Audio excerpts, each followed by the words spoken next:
Welcome to the Self-Integration School. At long last, I have whittled your defenses down with relentless conversation over on YouTube or somewhere else, and you have finally seen the possibility of 700 psychology books being reduced down to the 104 top curriculum books, and about 100 or so bonus books, over 100 exercises, 30 modules. You have seen what we're doing here. We've already had a private conversation. We've already had an interview. Incorrect and ill-advised. We haven't had a private conversation yet because you haven't even filled out your admission form for the Self-Integration School, but you are watching the 2-hour preview of what it would be like if you did join the Self-Integration School, because I've been facing this issue where for the last week, if you've been keeping up to date with me on social media, I've been describing a painting without showing you the painting. I've been talking about the curriculum, talking about the seminars, talking about the coaching and blah blah blah blah blah blah blah.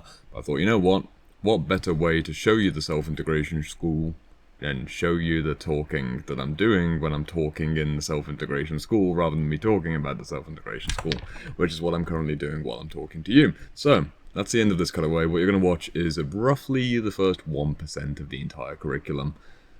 It's not very much, but it's still 2 hours. It's your onboarding process. It's basically what would happen if you joined for the first half an hour or so. That's the onboarding, and then we go straight into the foundation module, the first 10 lessons. But I will let this Jordan talk about it. I've always wanted to do one of these. Like, you know when you do the cutaway, and it's like a YouTube editor, and they go whoosh.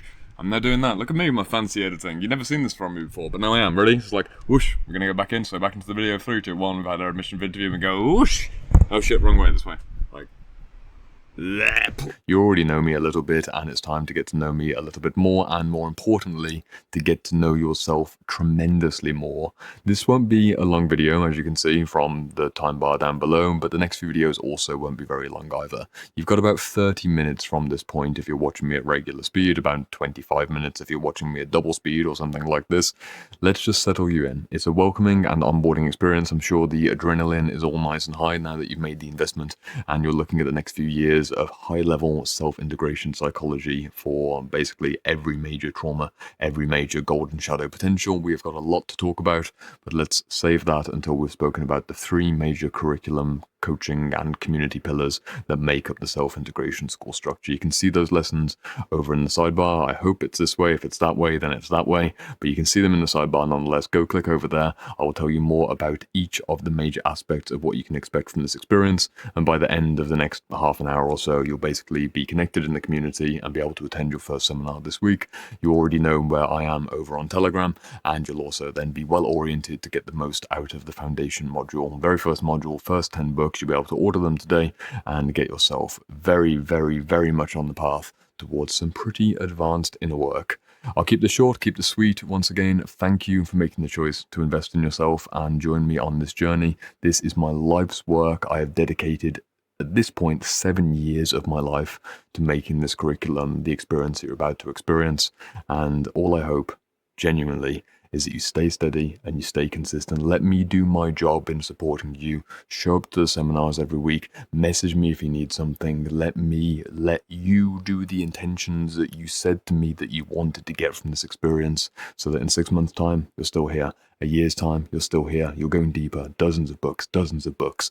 This will be the last psychological educational experience that you ever need to do of this kind, because I've tried to make something unique. I've tried to make something truly comprehensive, better than a private therapy, better than a regular master's degree, somewhere as a hybrid between the two of them. Let's go talk about it in the next lesson. Click the continue button down below, and I will see you over there.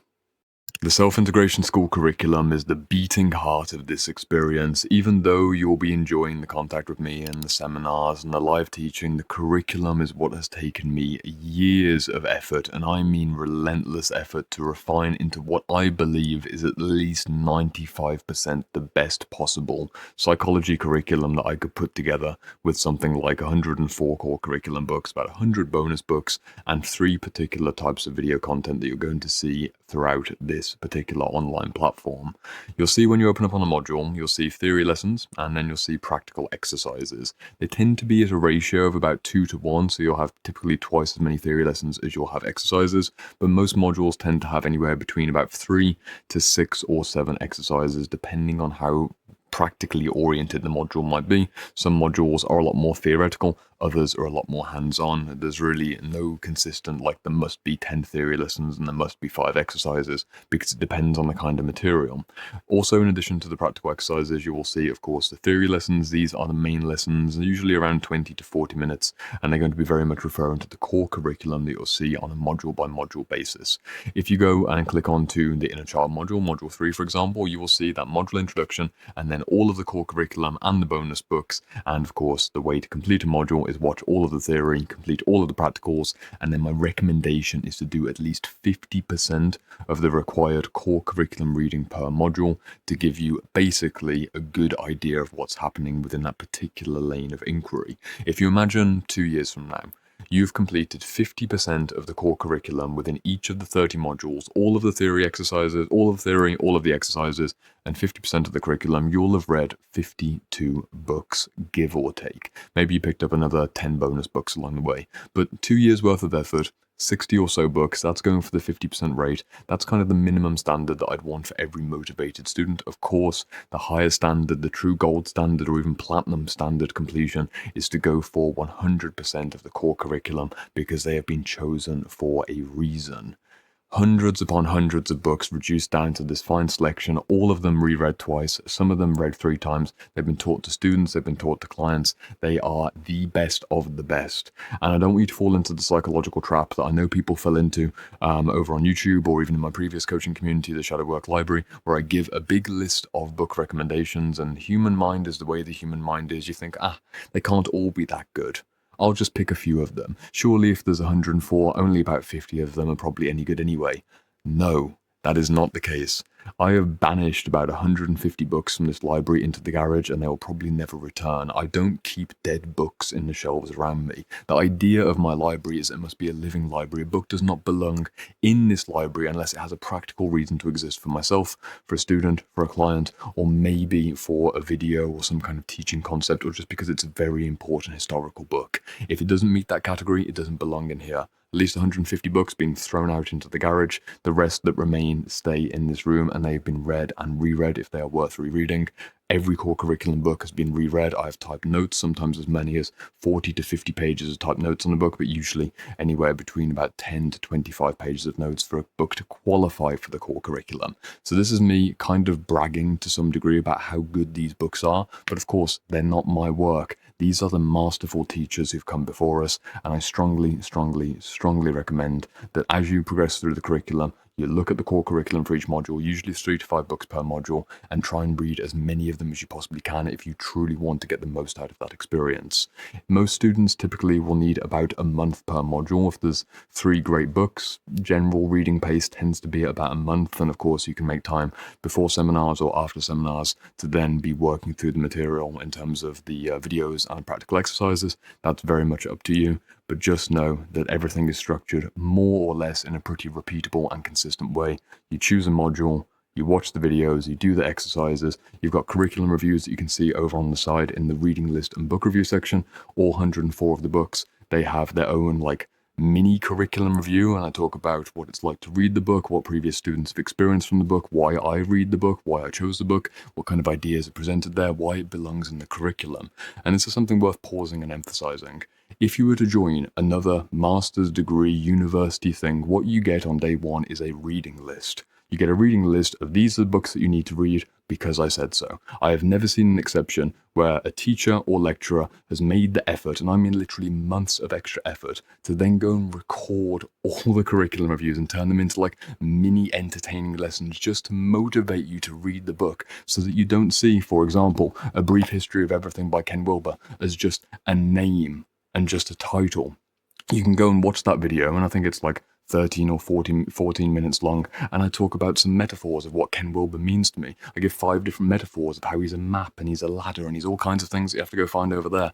I've tried to make it as entertaining and engaging as possible for you to be encouraged in that moment today, realistically, hopefully, fingers crossed today, to go over to Foundation Module 1, look at the 10 books, go watch maybe 5 of those curriculum reviews and go, this 10-minute kind of little sales pitch for the book that Jordan's recommending is convincing me to go and spend $15 on a secondhand copy of this book. It's probably worth it. I'm going to go for it. And then you get more out of the module itself because you've read the material. It would be a mistake in the self-integration school to expect that you will get the full experience of the school by just watching the videos and completing the exercises. There is really a triple structure. You've got the theory, you've got the practicals, and you've got the book reviews, but behind all of that is the literal books themselves. I am the teacher, I am the guide, I am the facilitator, I am the leader of the space. There's only so much that I can do, however, in a 4, 5, 6 hour worth of like recorded material per module. The books take years to write. Some of them take decades to write in terms of experience or maybe multiple revisions.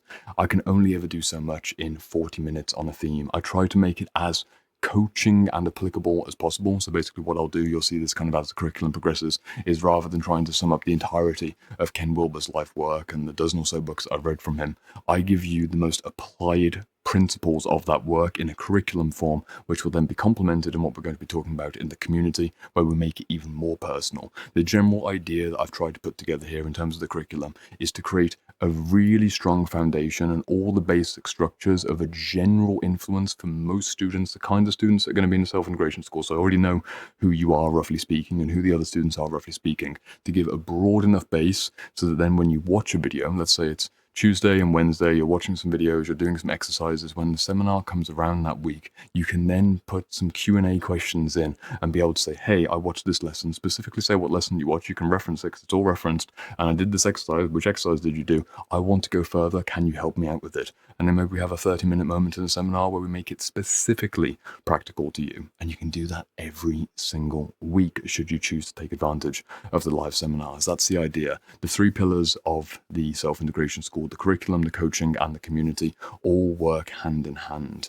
To stay on the curriculum just a little bit longer before you go and look at the community aspect, there are a few things that you can see written down below in terms of how I suggest you approach the curriculum. You have either linear progression or choose your own adventure. It's all pretty much written out in its simple form down below, so do go read that if you haven't already. But in a nutshell, I recommend linear progression for anyone who isn't multiple years deep into their trauma work and inner work, or doesn't have a formal academic background in psychology or therapy or something more clinical. If you do have those things, stay with the regular foundation module and then go and choose your own adventure. If you are staying with linear progression, you are only linearly progressing through roughly the first 10 modules in the school, but there is an exception to be made if naturally 6 months from now you're like, okay, I want to bring in a bit more spirituality. You can choose to do 2 modules at once. So if 4 months from now, you're on the linear progression pathway, and let's imagine you're on module 6 by that point, and you're like, I've been progressing quite well. I want to now go and do a sexuality particular module, or I want to do something related to my spirituality. You can complement 2 modules at once. My strong recommendation is do not try and do more than 2 modules at once. Allow yourself to do the equivalent of reading 2 books at once. I mean, quite literally, I recommend you read 2 books at once. Brief History of Everything and Primal Wound, both recommended books from a foundation module. It's okay to read 2 books at once. It's okay to be doing 2 modules at once, but 2 modules might have up to 10 core curriculum books and maybe another dozen or so bonus books. So if you're really trying to get the most out of any one particular theme, stay with that one theme, go all the way deep and finish it before going on to another one. If you've got multiple live themes that you're juggling at the same time, don't try and handle more than 2 at once. Yes, it's important to want to be doing your trauma work and your parts work and be working on your dream work and be improving your relationship and also learn more about what it means to do psychosynthesis and higher self-integration. But a time and a season. Let things progress linearly. You've got months and years to be able to go through this experience, so don't try and grab everything all at once. And of course, you try and grab everything and you don't actually catch anything. You'll be moving probably at too much of a frenetic pace. So just remember, no more than 2 modules at once. I recommend linear progression, but everyone needs to go start with the foundation module nonetheless. So after the next 2 short videos, you will be able to go over to there and get your first 10 books. I believe that's everything that we need to say for now. Completion, choose your own adventure, 3 types of videos. I think that's it. Keep it nice and simple. No need to keep you here longer than necessary. Let's go talk about the community aspect. The keenly perceptive or otherwise impatient student will notice that there's a link directly below this video to join the community, and maybe you've already clicked on it and made an account. But if you haven't, that's what you're going to do in just a moment. Give me 5 minutes of your time to talk about the community element before you go and attend your first seminar and start meeting your fellow students, because there are a few principles that I want to put in place, as well as some of the rules that we follow in the community, which are very important for you to pay attention to, because if you do break some of these rules on a consistent basis, I won't hesitate to remove you from the community. Unfortunately, or I suppose fortunately, this has never happened. Unfortunately, it will have to happen if you don't follow the guidelines. There's a few in here, and then there's more over there. First things first, you can make an account. Down below, make an account, all very simple. It's a simple account to make over on Circle. It's where we host all of the live teaching, live seminars, and currently we are doing seminars on Fridays and Sundays in multiple time zones, which will change throughout the years depending on when you're watching this, but it's always going to be on Fridays and Sundays and a time zone that works for you. You can attend 2 seminars per week. You can't attend multiple seminars on the same day because that's reserved for a different student in a different time zone. Wider point about the community, as you will see when you navigate inside of the space, you'll see a welcome tab. You'll also see other tabs regarding the Hall of Fame and the graduation. One of the points that's worth emphasizing is that the community experience of the Self-Integration School is strictly limited to a maximum of 2 years of total coaching and seminar time, which works out at roughly 200 seminars and about 100 weeks of one-to-one access to me for 2 years straight. I wish that I could go longer than 2 years and maybe provide 3 or 4 years for people who want to go through the pre-recorded curriculum and the books at a slower, more leisurely pace. But the honest reality is that the waitlist is going to keep developing, and I want to keep the seminars nice and small and intimate. And that means that there's only so many seminars I can run per week. There's only so many students that can ever be in the school at once. And after 2 years, you will, as a gesture of not only the ritual closure of you've had your 2 years in the Self-Integration School, but also then a passing over of the baton to a new student, you will have to give up your seat to someone on the wait list. But this is a good thing. Good mentorships and good coaching relationships, even good therapy, good school experiences, they have a beginning, they have a middle, and they have an end. We've got quarterly checkpoints throughout the community with our reading weeks and our quarterly assignments, which you can go read about inside of the community on the reading week tab and the assignment tab.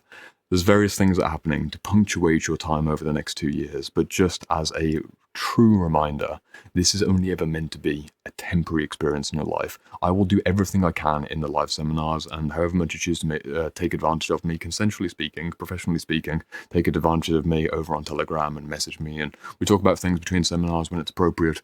It's on you. I will be receptive, and I will be showing up every week between Friday and Sunday, which is my online time. I'm completely offline and completely unavailable Monday through Thursday. During the reading weeks, I will also be unavailable so that I can do various things that need to be done for the school, or maybe take a bit of time off for myself. But otherwise, this is where I'm going to be for many years ahead, and you get 2 years of enjoying the experience. You can go read more about this over there, but hopefully that's all very much clear. Next point I want to make is that the seminar rules, this is a good thing. So there's a few seminar rules. It's pretty basic. The Self-Integration School community is a camera-on community for obvious reasons. Firstly, I want to make sure that everyone's present. Secondly, if someone's sharing some sensitive material, for example, maybe a childhood abuse or something really difficult related to a divorce, I do not want a single possibility that someone could have their camera off and be scrolling on their phone or cooking their dinner or having a conversation with their husband or their wife, because it's truly disrespectful and it doesn't create the right energetics in the space to honor the story that another student is sharing. If you can't attend a seminar with presence, please don't attend that week. I want you to show up on time, and by on time, I mean ideally on time, no more than a few minutes late. Of course, from time to time, we get a little bit caught up, and maybe you're 5 minutes late, but if you're more than 10 minutes late on multiple occasions, I will send you a message, because it just takes away from the energy. And of course, slippery slope. People start showing up 10 minutes late, then people start showing up 20 minutes late, and then people start showing up 50 minutes into a seminar, and we don't have a proper container. I might even be in a situation where, technologically speaking, depending on when you're watching this, I'll find a way to digitally lock the doors, because that's very much what I would do. If I was in a real classroom as a real professor, I would lock the door at like 2 minutes past the hour, because we're meant to be on time. So that's how we're doing it inside the Self-Integration School. Cameras on, please show up on time. And also, there is no screen recording, no screen capping, and also just no recording of the seminars at all, just to protect confidentiality and privacy. But more importantly, I do not like the energetics at all. This is the same principle of what's happened with universities, what's happened with therapy, what's happened with group coaching spaces, where there could be a Friday seminar and you don't attend, and then you decide on Tuesday afternoon as you're eating your salad on your lunch break to then watch the recording of other people sharing very sensitive and very important things that you weren't there to witness or participate in, just as a recording of the seminar that you missed because you want the information. It's dehumanizing from my perspective. Again, this is a strong opinion, a strong perspective, but during my year teaching inside the Shadowwork Library, we never recorded those seminars. If you were there, you were there. And if you were there, I expected you to really be there with the camera on and being present for yourself, of course, for me, and on behalf of the other students who likewise have made time in their week. So pretty foundational rules, pretty common sense. Hopefully you'll appreciate that I'm doing my best to try and make this as old school as possible, a learning environment. It's what I do best, and I found it gives pretty good results and creates a unique atmosphere when we all take things quite seriously, because we are doing serious work. I mean, it's not a cheap investment to get inside the self-integration school for anyone. I mean, someone, maybe if they're a multimillionaire, it's, chump change for them to get involved, but most people, it's a significant amount of money, a significant amount of time. We're just going to show up and be respectful of that time with the right level of presence. I will have more to share with you over on the link down below. Go check out the welcome and orientation, go check out the community guidelines, go click around and see what your other students have been up to. And that's pretty much it. But before you go all the way into that, maybe bring it up on another tab on your computer. Just make sure to watch the final video in these 3 pillars on coaching, which is very important because it's me basically giving you the guidelines and the boundaries of how I'd like you to engage with me over the next 2 years so that we can have a fruitful, professional, and also at times quite enjoyable, quite fun, maybe even a little bit silly relationship, depending on how stern or how open or how flexible you want to be with me. We can go talk about that over there. Click continue. I'll see you on that one. It's time for us to have a conversation about our relationship, specifically how I invite you or would request for you to engage me on a week-by-week basis so that we can maintain a good professional standard of communication and not overstep any boundaries or the expectations of what's possible in a group coaching and group teaching environment. A few basic things in terms of my availability. This won't be too long, just some basic things first. Firstly, I'm completely offline Monday, Tuesday, Wednesday, Thursday, so no matter what you send my way, I will not respond. Even if it's an emergency situation, I am not online Monday, Tuesday, Wednesday, and Thursday. This allows me to then be fully recharged and fully present, to be basically 24/7 available Friday through Sunday, more or less, with some exceptions for sleeping and napping. My Fridays through Sundays are my online days. It's when I'm doing the seminars and when I'm responding to private messages. Typically speaking, the seminar days of Friday and Sunday are obviously when I'm going to be the most active in terms of if you sent me a message, say on Tuesday or Wednesday, I will then see it on Friday. I will respond to it before or after the seminar if I have the availability. If many people sent me a message that week and maybe there's some sensitive themes, it might wait until Saturday, or if there's loads of messages, it might wait until Sunday. But typically and historically, you will get a response from me within the week. Under extremely rare circumstances will you see me go offline on a Sunday and not get back to you. If I am exceptionally busy or there's an exceptional circumstance, I will at the very least send you a message saying, hey, so-and-so has happened, I will get back to you next week, and I will get back to you next week. So the maximum amount of time that you'd get between sending me a message on Telegram and a personal response is 2 weeks. Typically a week, again, less than a week if you send me a message, say on Thursday, and I get back to you on Saturday. So hopefully this is good news to your ears. This is very much what you can expect to enjoy for the next 2 years of being inside of the self-integration school. If you choose to stay around and you choose to stay with the progress, you really do have access to me every single week. But then we need to talk about the expectations of what kind of communication I typically expect from students and where certain questions or certain inquiries are best placed within the wider coaching community. What I've found to be best for basic questions or more discussion-based questions is to not ask them to me personally, but to instead turn it towards the community and the other students. If you've got a question for me, for example, let's go with Brief History of Everything by Ken Wilber, and you've just read chapter 6, and there's a really interesting idea in there, and you're particularly fascinated by it. Don't say, hey Jordan, what do you think about chapter 6 in Ken Wilber?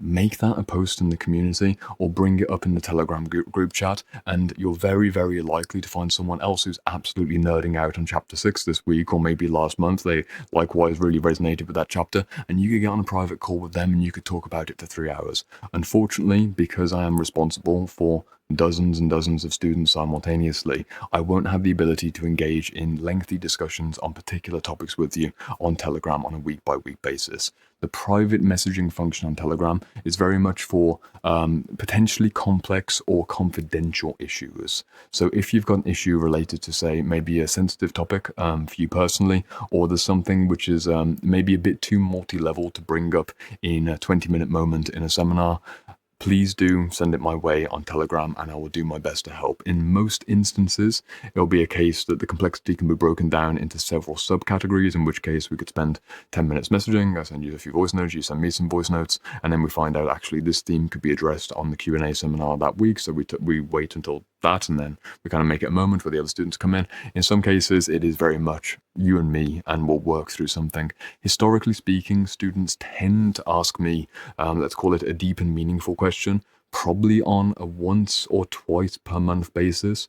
Historically, most active students tend to reach out to me and we have a significant conversation about once a month privately. But then you have to imagine that's once per month privately. But if you are attending 2 seminars per week for an entire month, you'll still get in contact with me 8 or 10 times that month. And then I am around on the posts and the group chat. So we're very much in contact. But if you have a particular question that's particularly sensitive, particularly complex, that's the kind of function I'd be expecting from the Telegram Messenger in particular. General discussions, general chit chat, although I would love to banter and I would love to nerd out on the books in particular, I just don't have the time, unfortunately, from the Friday to the Sunday with the other, I suppose, responsibilities as a facilitator to be able to get back to everybody. On some occasions, I might be able to, but please don't expect it from me because you will be disappointed. A few more things worth mentioning. DM prioritization. So how do I choose who I get back to that week or in what order? I typically do like a quick scan, and if things seem really high priority, i.e. someone's going through a spiritual emergency, someone's had an accident, I tend to give the most energy to those individuals, and then I will gradually give time to everyone else because there's only so many hours I have in a day. If something is truly like, I need someone to talk to right now, and it's kind of like a sensitive emotional issue, my advice is genuinely bring it up in the group chat, mention it in the community and say, hey, I'm struggling with this particular feeling or that particular situation. Is anyone around to chat? I can almost guarantee that someone will raise their hand within probably a 12-hour period, and you'll be able to be on the phone with a very intelligent, very empathic student or someone that is currently your friend or may be one of your future friends. I've seen this play out repeatedly, and it would be a shame for you to not get that experience. So basically, if you give in for the community, you give in like, this is my wound, this is my pain, can anyone help me? You are very much likely to get back. And of course, you will do this for others as well. And I will do an aspect of that as well in the one-to-one coaching. But many of the kind of immediate emotional conversations, students are there, other members are there. I'll also be there, but it might take a little bit more timing if it is a particularly busy week, just so you're aware. Next few points I've got here is Sundays, direct messaging, key questions, coaching. I think that's more or less everything. You already know at this point that there are community coaching fees every single quarter. Currently, the price is £550 every quarter. That is access to the community and to the coaching relationship with me. You are free to pause your community and coaching fees for up to 1 semester per year, which works out at 3 months out of every 12-month cycle. If you, for whatever reason, need to pause for longer, we will have a case-by-case discussion of whether or not I can hold your seat in the community, because it might be a case that during a heavy waitlist period, if you take the 3 months off and then you're like, hey, I need to take another 6 months off, I might have 10 people that are looking for that seat in the seminar, because the seminar is going to be capped at no more than 30 people. So it might be the case that you have to leave and then go onto the wait list, in which case it might be difficult for you to re-enter. So I don't advise you taking more than 3 months off per year. I don't advise taking off 3 months, to be honest, for really at any point. But if you do need to take some time off for whatever reason, especially if it's a personal emergency or there's a difficult situation, we can do that. That's no problem at all. If you want to maintain consistency and momentum, I recommend at least showing up to 1 seminar per week, and that's still better than nothing, especially if you hit one of these moments. It's just like a kind of aside. If you hit one of those moments 6 months from now, where you're like, I've lost motivation, I haven't read for 2 weeks, that quarterly coaching fee's coming up, do I really want to spend £550? I'm not really showing up to seminars. Before you're like ghosting, give me an opportunity to talk to you and do my job as a coach and get you back on track and remind you why you joined in the first place. I'm not trying to just stuff people into the seats and get as much money from everyone as possible.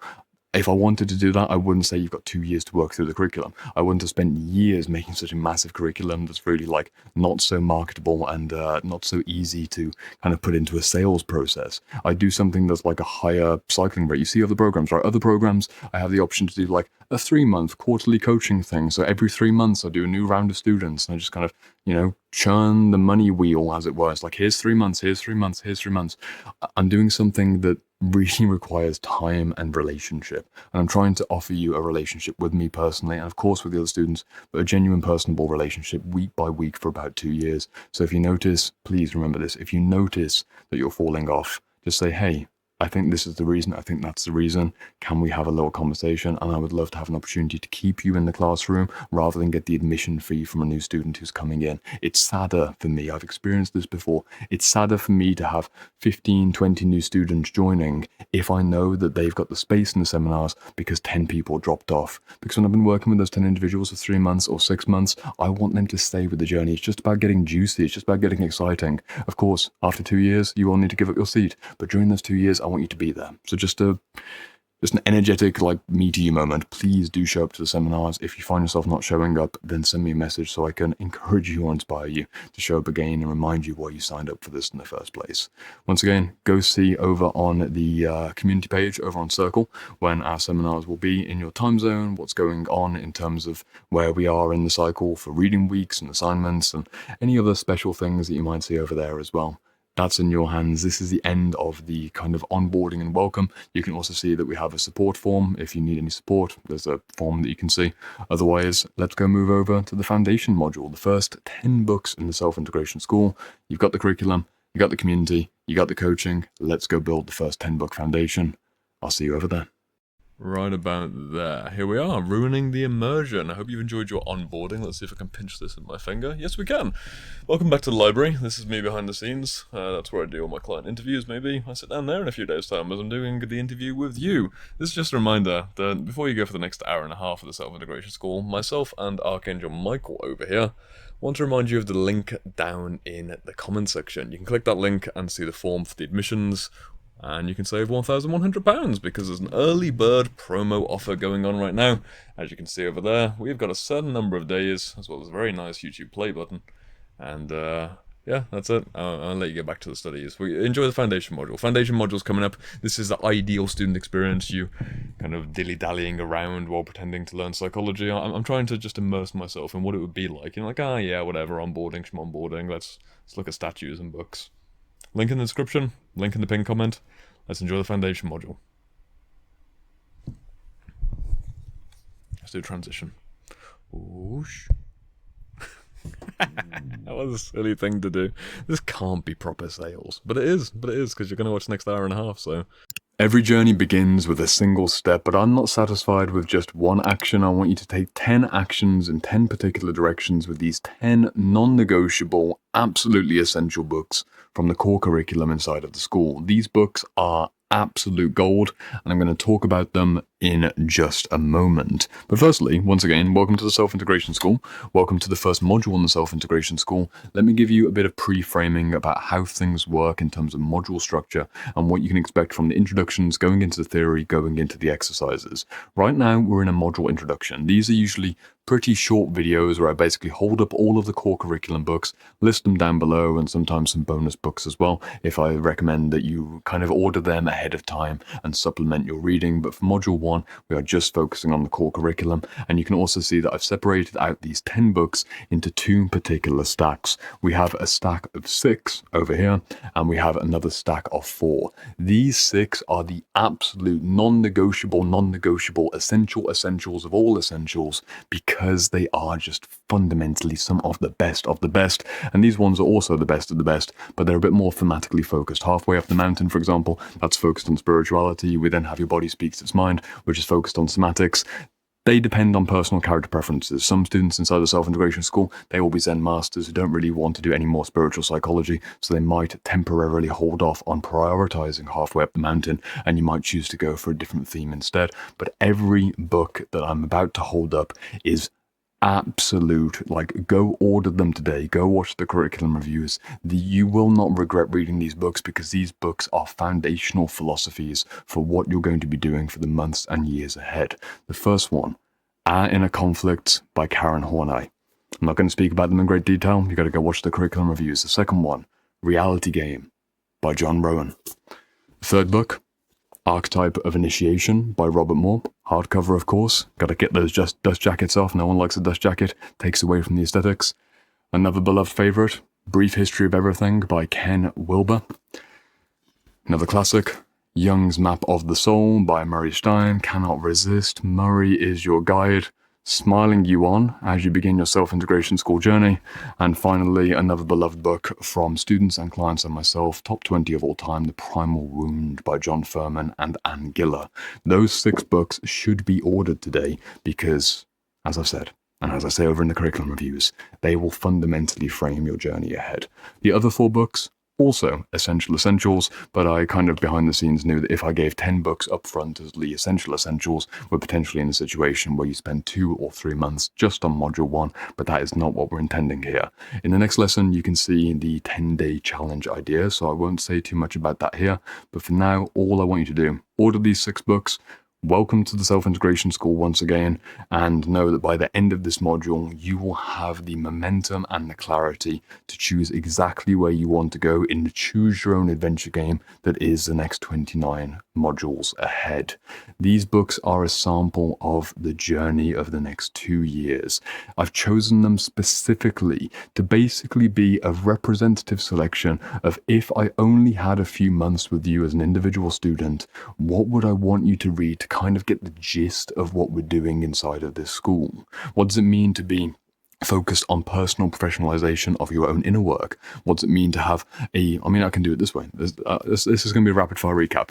This is what it means to have all of your inner conflicts, your sense of being at war with yourself, basically being initially approached and then ultimately resolved. This book, Reality Game, that's about how to become a therapist for the sake of yourself and become your own best therapist and your own best client. Archetype of Initiation, that's about sacred space and ritual transformation, maybe entering a space like the Self-Integration School. What does it mean to end the season and begin a new cycle? Jung's Map of the Soul, every major idea within Jungian psychology, the archetypes, the complexes, the shadow, the anima, the animus, and much more. We have Ken Wilber's Brief History of Everything. If you've never heard of Ken Wilber, you are going to go on a roller coaster of academic insights, because this book is a game changer in terms of your understanding of developmental stages and what it means to self-actualize through different seasons and cycles of life and what's happening personally, collectively. It is a theory of everything. Fantastic idea that I want you to approach early on. Primal Wound, a bit of a psychosynthesis leaning take on addiction and the spiritual path of enlightenment through struggle. And this is something, again, that you can probably relate to.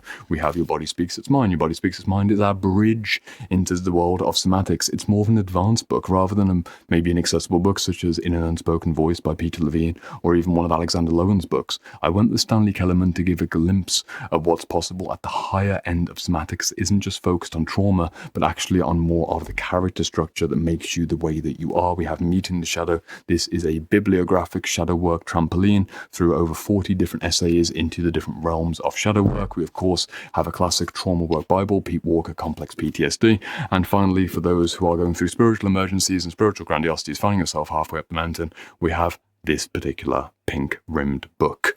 All 10 of these books have been specifically chosen out of the 104 curriculum books to be a sample of if I only had a few months with you. And unfortunately, if people were falling off of the curriculum, this is me being completely honest with you, online course completion rates are extremely low. And I know that you personally are not going to quit after 2 months, but students do quit after 2 months. If I just had 2 months with someone, which 10 books would I recommend? I would recommend these 10 books. So that's what I'm doing inside the curriculum. 1 module, 10 theory lessons, 10 exercises, 10 books, 10 days. We're working with the theme of 10, and don't you know it, it won't take all that much time to work through this module. I'm recommending about an hour per day just to go through the video lessons. You can order the books. I'll say more about it over in the next lesson, but once again, just please, please, please, please, please, please, please, please, please, please, be decisive, take action.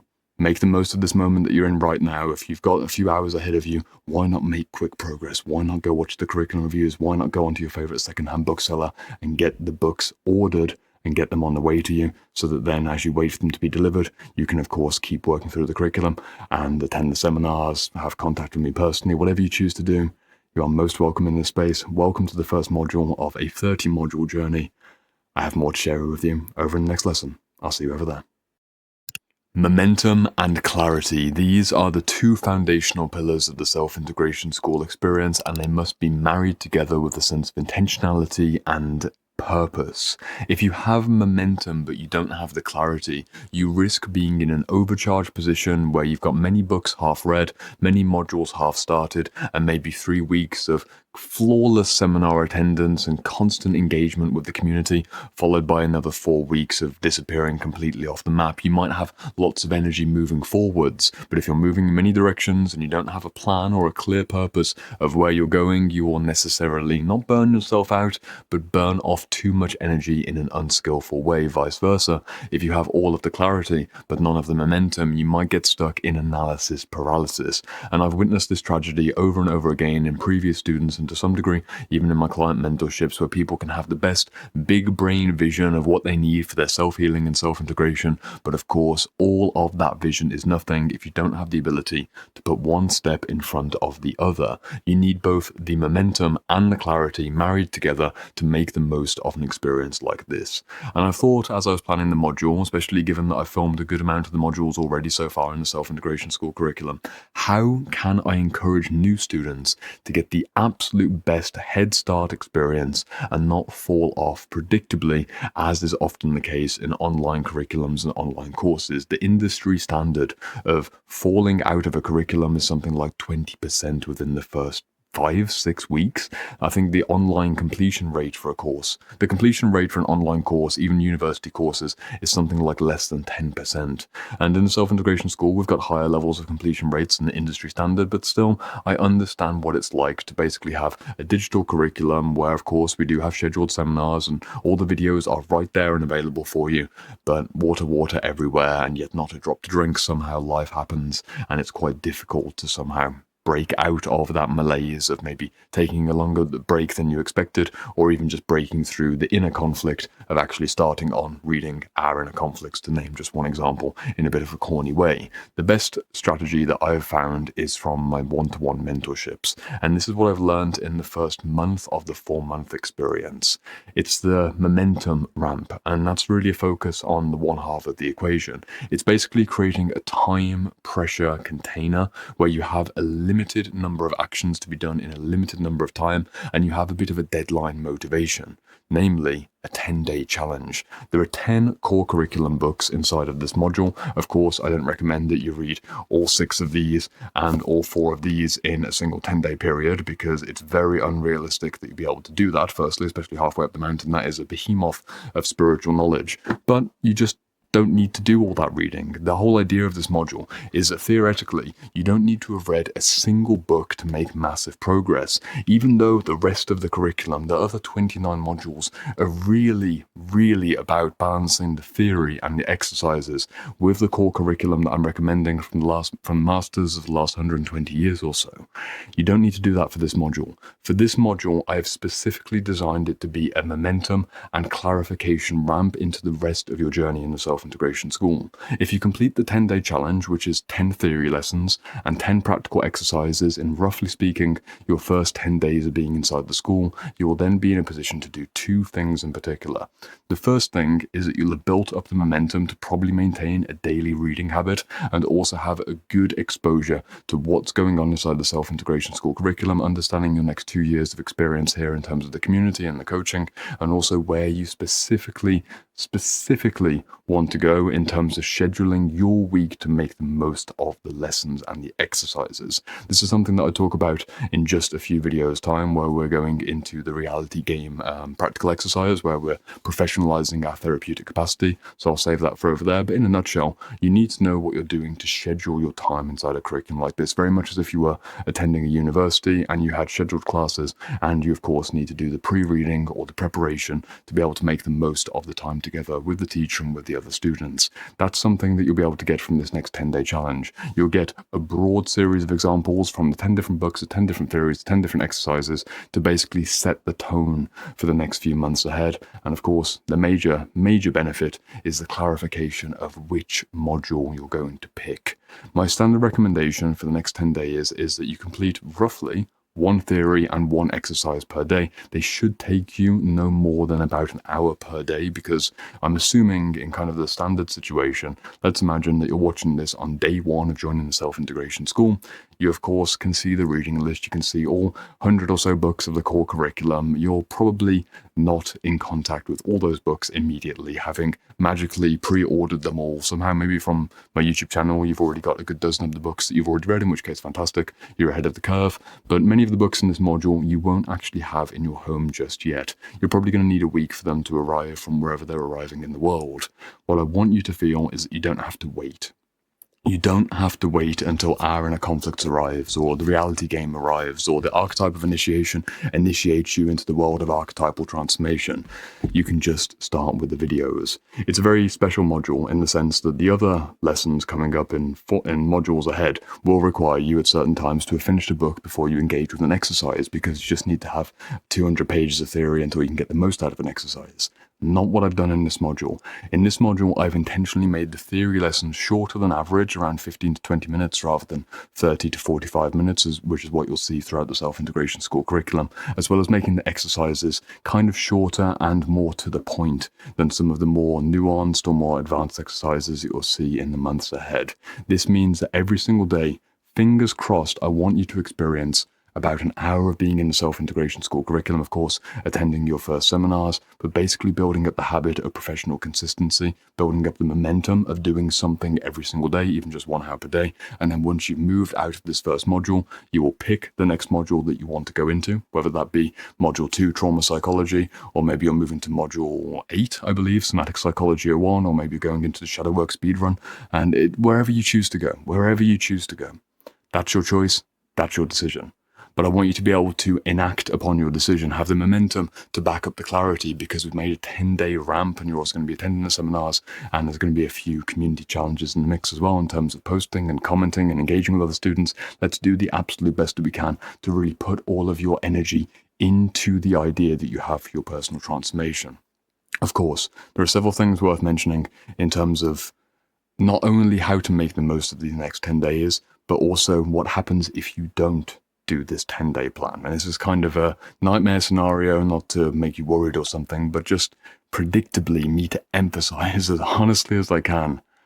I've experienced before, specifically in the Shadow Work Library, which is my previous coaching community, the one that I was doing before the self-integration school, kind of as almost a mini experimental test run of what the self-integration school has begun, a more focused, more accessible community where it's a smaller curriculum of 36 books, there's only 9 modules. This is the bigger version. That's the baby version. This is the bigger version. Here we are now in the current era. But back then, I noticed that because I made the first module a little bit too psychological, a little bit too quickly, even though I thought it would be an introductory module, I was introducing books like Projection and Recollection by Marie-Louise von Franz that people were needing 2 or 3 weeks to work through. Even books like Meeting the Shadow, some students needed months to work through that book. I'm not sure how it took months to move through a book of like short essay collections, but people really like chewing on the pages.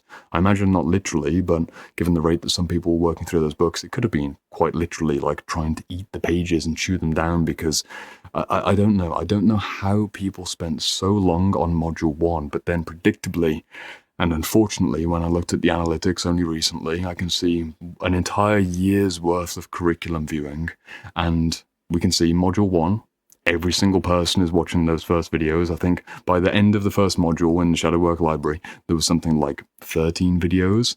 And statistically speaking, all of this, I think 95% of students had watched all 13 of those particular lessons. By module 4, in the Shadow Work Library curriculum, that had fallen to half, and by the end of the curriculum, we had only several dozen people that were watching all of those lessons, so the drop-off rate was quite significant. And I think what I can do, although I can only do so much as someone who has limited contact with you in person or like through seminars, through messages on a week-by-week basis, is basically give you a momentum ramp, so you don't have that feeling of being not necessarily overwhelmed, because you're not going to be overwhelmed by reading these 10 books. Like, you're here to read, you're here to learn, but even identifying the 6 core books, the ones that are over here, so Hour in a Conflict, Reality Game, Archetype of Initiation, Brief History of Everything, Jung's Map of the Soul, and Primal Wound, as the 6 essentials within the 10 essentials, the super essential books within the essential books, and then saying, hey, guess what?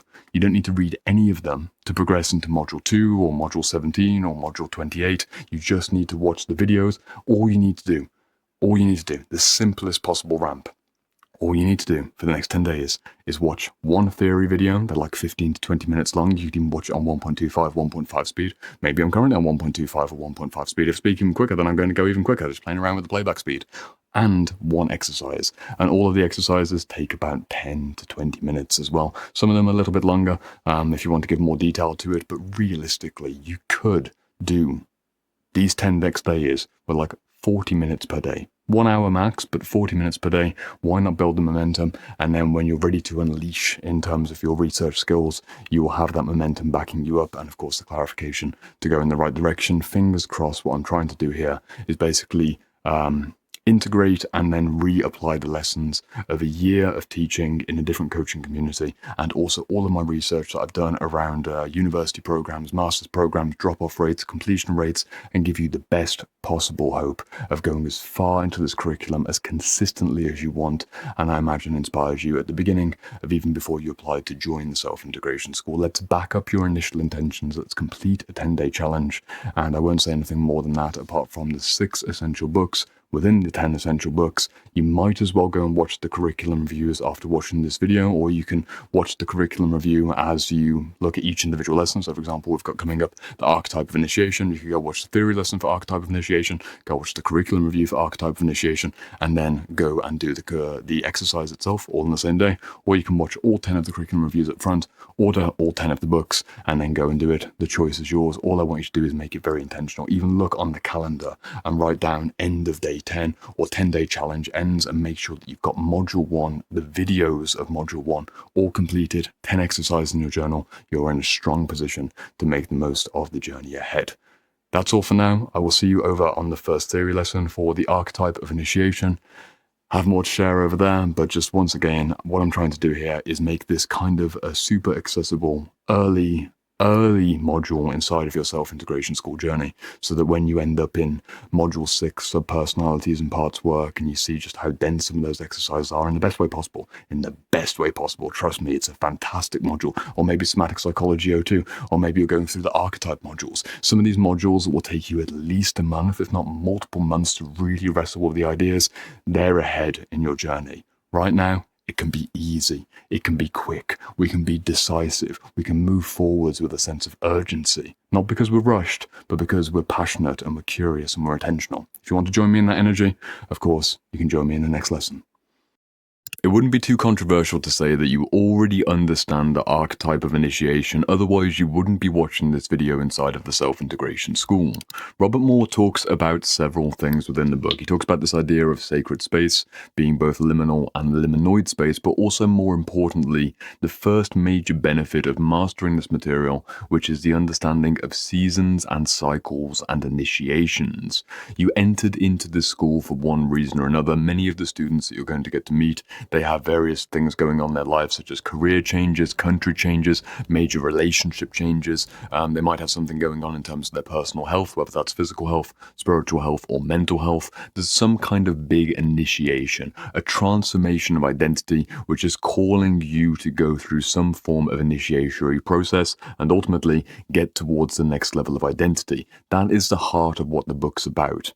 For these lessons, as I mentioned elsewhere, we are going to focus on the 2 dreams and the 2 nightmares nightmares of what happens if you master the material and what happens if you ignore the material. For the archetype of initiation, I want you to understand primarily that if you really take the time to read this book and understand the concept of threshold initiation or crossing a threshold into a new level of identity, classically this would be something like a rite of passage in adolescence, or maybe a midlife crisis, or as James Hollis calls it, a middle passage, or maybe retirement. All of these typical societal threshold crossings, you don't need to wait for them.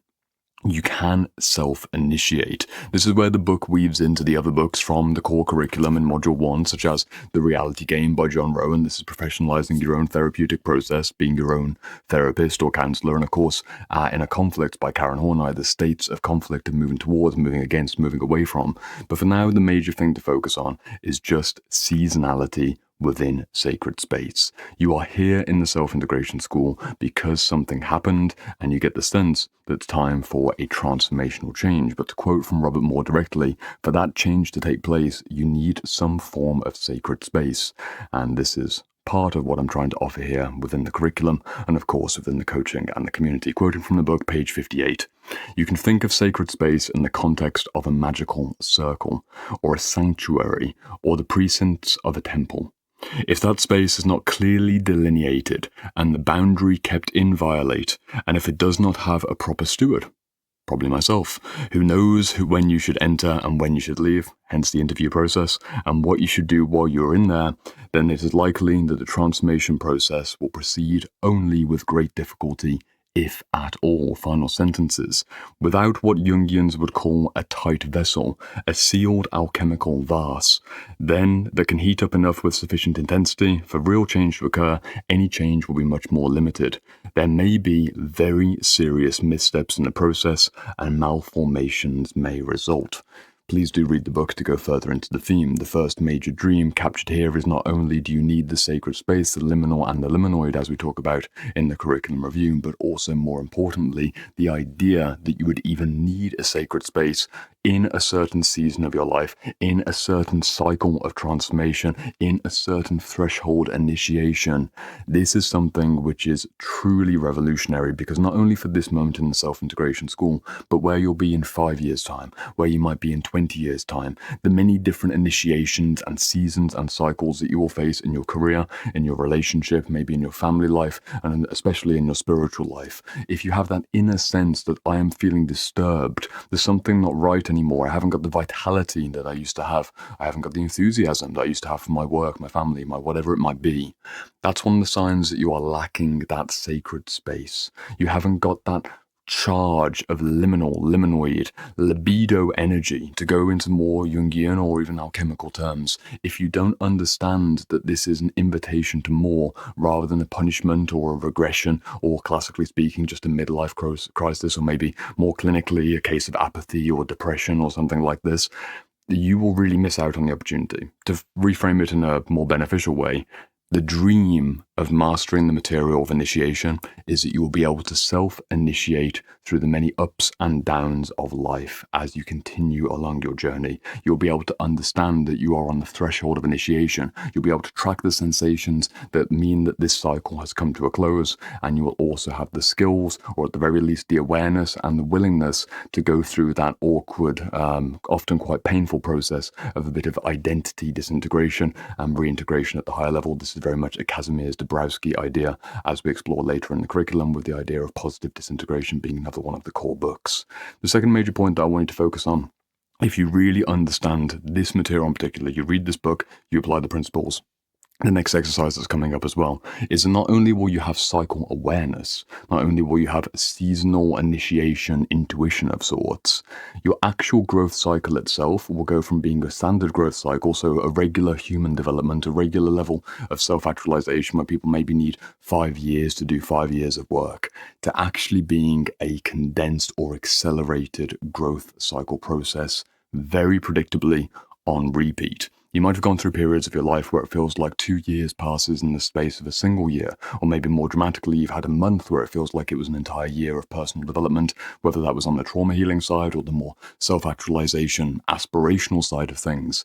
You've already probably got some reference experience of accelerated growth, and the awareness of the archetype of initiation working with the archetypal forces of initiating into a new season, a new cycle, means that the current season or the current cycle becomes condensed, quite literally. You get condensed. You don't have all that dead time. One of the things I've noticed as a facilitator of online platforms like this one, especially, I suppose, as the years go forwards, is that when I'm trying to make a module, meta moment, I'm trying to make this module being something which is a 10-day challenge. It's an accelerated, let's build a nice hockey curve on ramp for momentum and clarity to give you that sense that you don't need to spend 3 months watching module 1 and you can move quickly. It's because I'm applying the idea of the archetype of initiation. I'm condensing your growth cycle.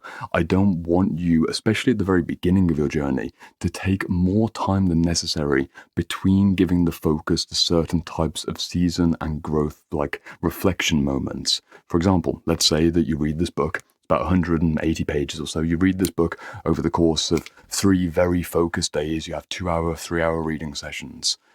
Some books require genuinely a good week or 2 of not reading anything else, and you can just let the information simmer. A book like The Archetype of Initiation, because it's more of a mental book, it's more conceptual, you're not going to need emotional processing time. You'll be able to read this book, and I guarantee you will, because I've seen this in former clients and former students. You can read this book and very immediately, even the same day, start reading a book like The Reality Game by John Rowan, or maybe going into more specific somatic material with Your Body Speaks Its Mind. Your growth cycle doesn't need to be prolonged. You don't need to spend 5 weeks reading this book, 7 weeks reading this book, and then waiting 6 weeks in between until you pick up Your Body Speaks Its Mind. But regular development on, let's call it the more mainstream understanding of how quickly you can learn, how quickly you can heal, how quickly you can process, how quickly you can understand yourself, isn't the story that you're tapping into. You're here in the self-integration school because you want accelerated growth. That means accelerated healing and accelerated transformation at the upper levels of self-actualization. Understanding that sensory, like, I'm not where I want to be, and there's a frustration, there's like an existential angst, there's a feeling of being unnerved by your identity, and then the willingness to change it, to heal it, to be with it, dare I even say, to fix it. That's one of the major rewards of understanding this material inside and out, and you can imagine the compound interest of going through a cycle that for most people would take 2 years, and you get through it in 6 months, and then the next cycle that takes 4 years, you get through that in 2 years. Just how far can you go in your 30s, 40s, 50s, 60s, 70s, 80s with this awareness that there are thresholds to be crossed, and I need not basically spend metaphor. Here's a metaphor for it. Rather than, I'm going about my life, I'm not aware that over here is the initiatory line, maybe like a magical line in the sand, and there's a bit of a force field coming up. That's the threshold of initiation. It's happening all the way over here. I'm going to ignore it. Vroom, vroom, vroom. Don't want to look at it. Not only are you looking at it, but you don't then spend a month just standing there looking at the border. You just move within a single day. You have that default bias towards speed and momentum, not because you're trying to rush yourself, but because you have intentionality. The second major benefit, in a nutshell, is that your growth cycles will be condensed because you have already pre-accepted the first condition, which is that the seasons and cycles of identity transformation, so you might as well be intentional in realizing, it's the end of a cycle, I need a career change. It's the end of a cycle, I need to change the way that my marriage is working. It doesn't mean a divorce, but maybe you need to make a significant change in terms of how you spend time together, how you relate to each other. Of course, it's a case-by-case situation, but you make that process happen with intensity and intention. 2 major benefits. I'll leave the rest of the book in your hands. Let's talk about the problems that happen if you don't master this material. So hypothetically, what would happen if you didn't read the Archetype of Initiation and you didn't understand the principles that we've been talking about so far? The first major thing is that you will be stuck at developmental stages. This might not be a bad thing for someone who may be, let's say, referring to Ken Wilber, another one of the core books in Module 1, A Brief History of Everything. This is everything you need to know about the levels and lines and stages of development and consciousness, which is why it's recommended at the very front of the self-integration school curriculum. You might notice that you're mainly oriented on the mental level, to say it plainly, the mental, ego, rational understanding of who you are. If you don't have an awareness of the archetype of initiation, you will miss all of the signs that there is more to you. Maybe a simple way of saying it, the spiritual identity or the soulful part of you that transcends and includes the mental level. If you are blind to the thresholds, the cycles, the seasons, you might get to the age of 35 and believe that that's all there is for you. Okay, I've done my development. I'm basically who I am. I've been who I am for the last 10 years. Yes, my career's changed. Yes, my physical health's changed. Yes, there's maybe been some experiences, but I'm basically who I've always been, and this is who I will always be. What a shame. What an absolute shame to be stuck at that developmental stage and not pushed towards more of the integral or even super integral understanding of what it means to be differentiated but not divided. Again, this is something that you'll hear constantly referred to throughout the self-integration school. My definition of what it means to be self-integrated is to be differentiated. There are many different aspects of me in many different forms, many different lanes, many different territories, this part, that part, this idea, this concept, this belief, that belief, many different differentiated aspects of me. And rather than having them in dualistic division, they are not divided and yet they remain distinct. Differentiated but not divided. Differentiated but still distinct. People who get stuck at the developmental stage believe that they have reached the roof of human potential and there's no further to climb. That is a nightmare scenario for anyone inside of this community because you know that there's always more to learn, and what a shame to maybe reach your 50s and not have the gift of the next 50 years of elder consciousness being something that you're actively working through. Just watch out for it. The second nightmare scenario of not reading this book, not understanding the ideas of initiation and threshold crossings, is that you will be blind to your own future self. This is something which will start to feel more immediately and need not wait until your elder years or your sunset years. I've noticed that when working with clients, if they don't have a felt sense of this cycle's ending and there's something else to come, they will experience basically something like a fogging effect for their future potential. Where they're going in life, who they are in life. They'll almost be looking through a dense cloud and they won't be able to answer a simple question like, where do you imagine yourself being in 2 years' time? Where do you imagine yourself being in 2 years' time?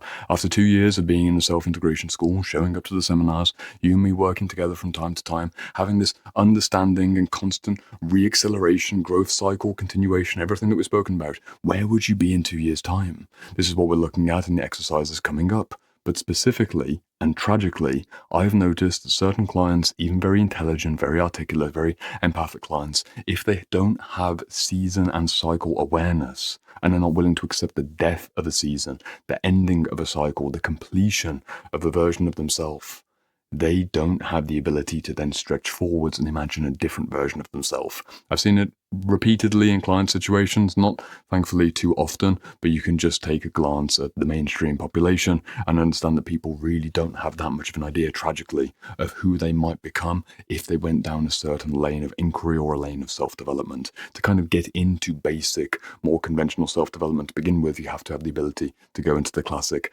affirmations and intentions and manifestations. Even if you wouldn't use that language, you are at the very least visualizing who you could become. And there's a few exercises like this even in this module where you will very much be focusing on who you're going to become as part of the self-integration school experience.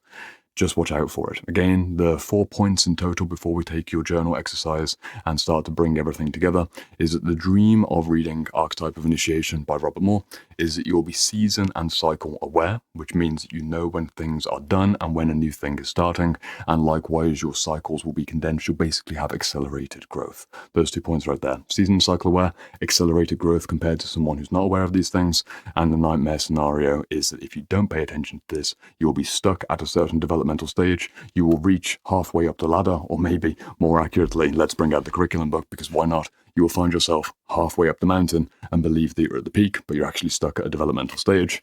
And secondly, and more tragically, you won't be able to communicate with your future self, or by some kind of linguistic colloquial analogy, your higher self, your higher possibilities. This will all be blocked off to you unless, conveniently, you read the core curriculum book that I'm recommending, or at the very least, you understand the basic ideas I'm trying to present to you. Let's make this practical and let's make this personal. In the first exercise following this particular kind of theory stack, grab your journal, grab a pen. It's going to be a fun exercise, but I'll take you through that just over in the next video. Click on over. I'll see you there. Before we get to that very exciting exercise, I want to show you exactly your POV if you were to join a self-integration school seminar. We do them twice per week for 2 hours at a time, and I might as well tell you while I juggle because it's my sales video and I'll bloody well do what I want to. We do seminars on Fridays and Sundays in both EU and USA time zones, which means you get to join from wherever you are in the world, and you will see me sometimes juggling, mostly not juggling. Actually, I've never juggled on a seminar before, but this is a way to hold attention. And also, see if I can do that one. Let's see if I can get the blue to go over and back. Ready? Oh, no we can't. No, we can't. All I can do is really juggle books. Actually, I have juggled books before in the past.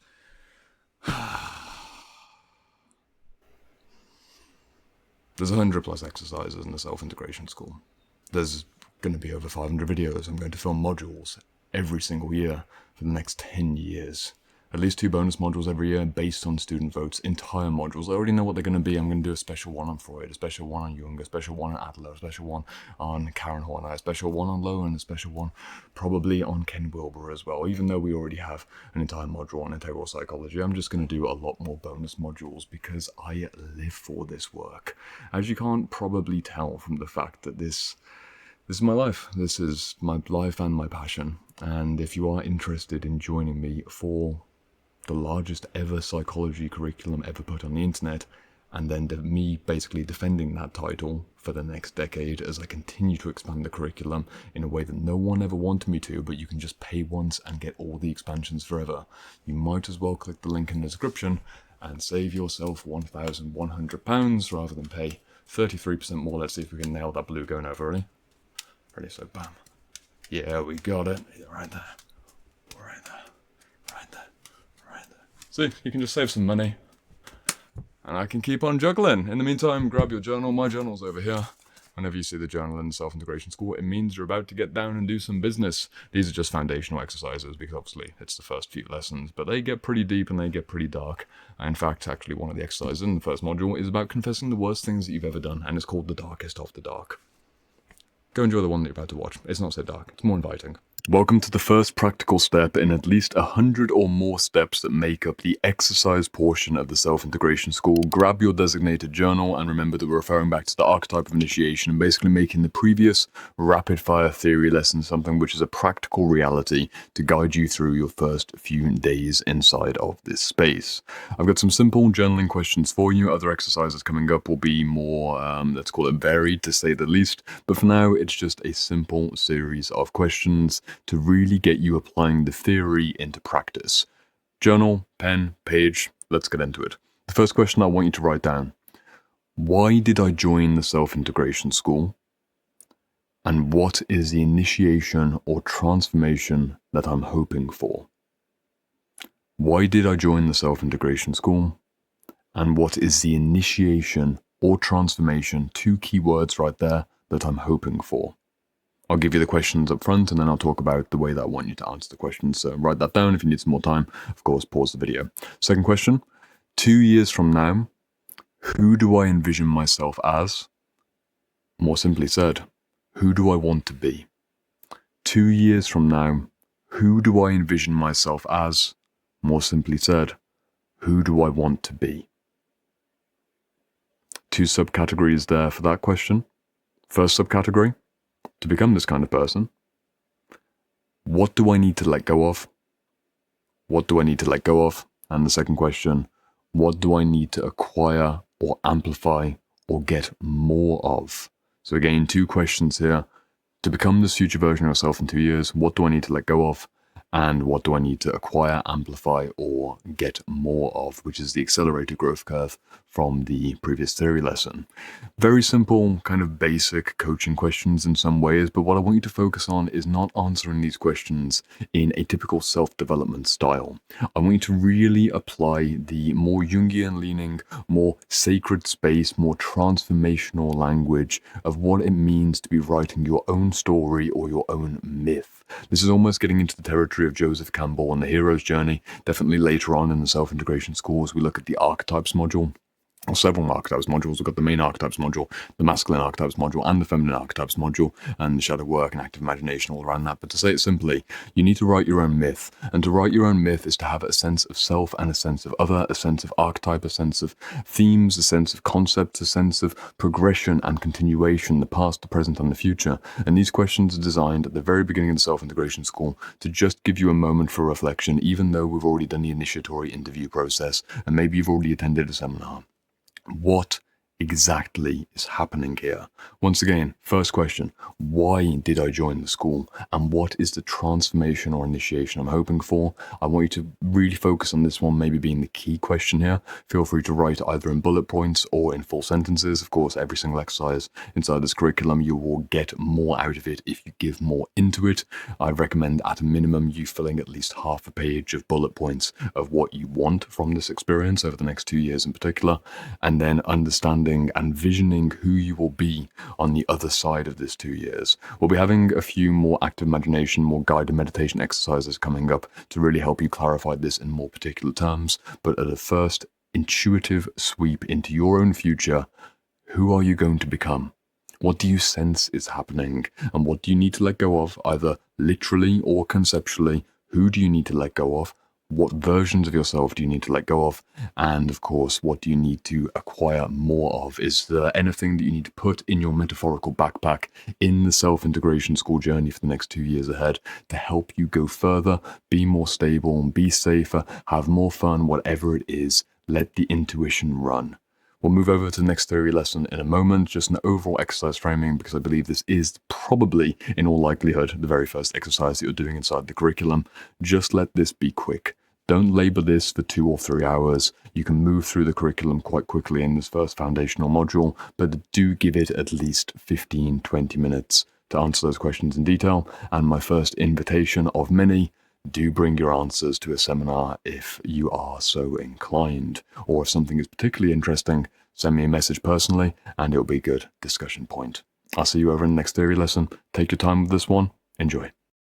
Robert Moore wrote The Archetype of Initiation in 2001 after over a decade of studying the ritual transformation of men in men's spaces, but don't let this put you off if you're one of the female students inside of this school. This book is about rites of passage and what it means to cross a threshold of initiation as you go into a new level of identity. Robert Moore is a familiar name for anyone who's read King, Warrior, Magician, Lover, which he co-wrote with Douglas Gillette, but for this particular curriculum review, we're going to focus on several ideas such as liminal versus liminoid space, the idea of therapy being an initiatory process in itself, what it means to be a ritual elder for other people, and then finally I've got 3 bonus books on the wider theme of initiation and transformational journeys, and even the mythic story of identity that we get to go into. I think in the future years of the self-integration school, I will turn these kinds of books into bonus modules, but for now, we need to keep it lean and keep it to the point with the archetype of initiation.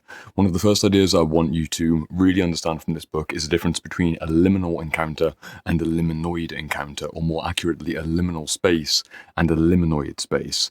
In modern kind of slang, we think of liminal spaces being kind of creepy hallways or abandoned swimming pools. If you go on the internet and search for liminal spaces, you'll find something I think is called the back rooms, which is the idea of like a 1990s abandoned office environment with the really dated wallpaper and furniture, and it just seems unnerving. The idea of liminal space within the common vernacular is a place of transition, a place of intermediary between one room and another room, between one building and another building.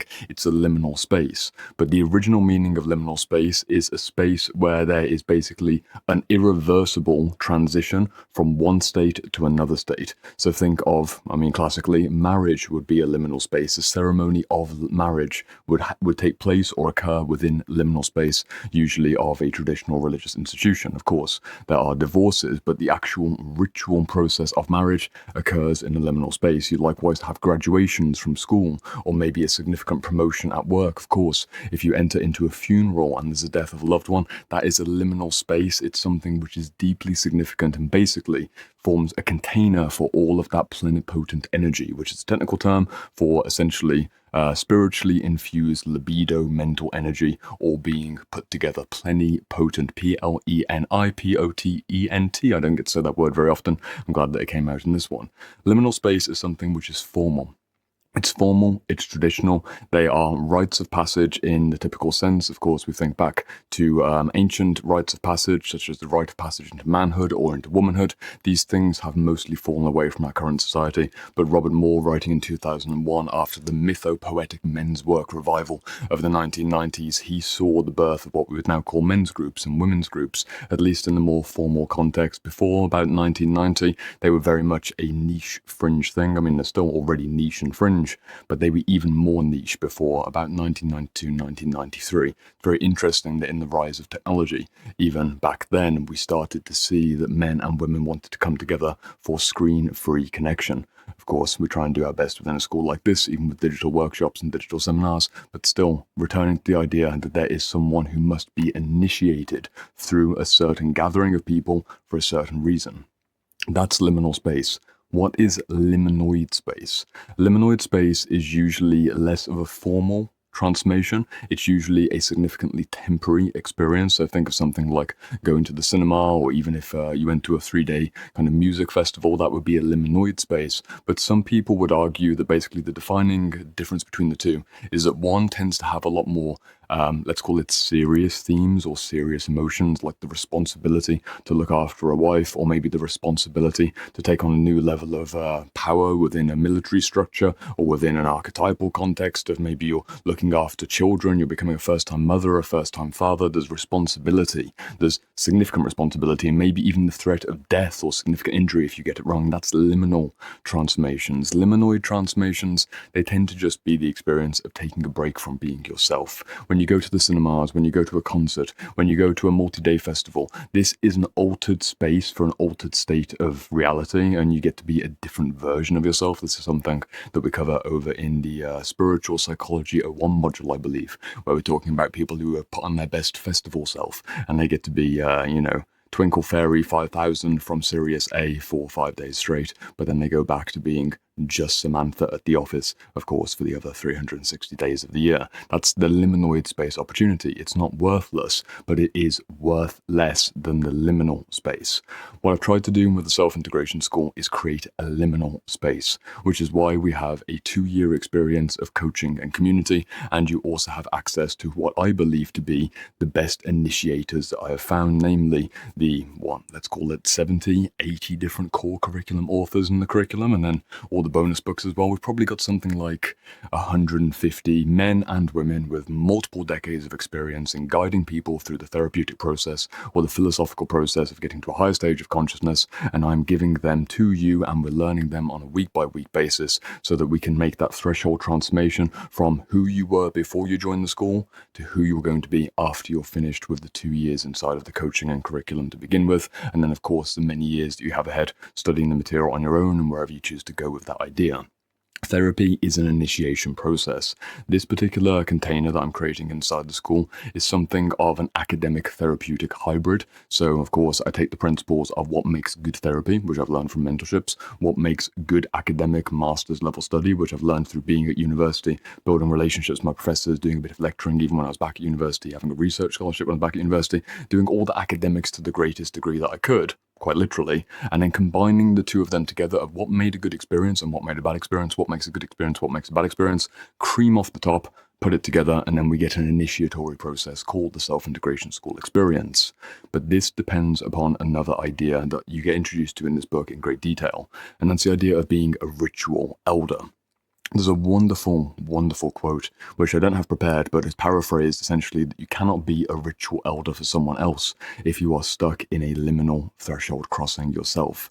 Basically, if you haven't initiated fully, if you're half initiated, you're partially initiated into the status of being an elder, being a guide, being a leader, being a therapist, being a teacher.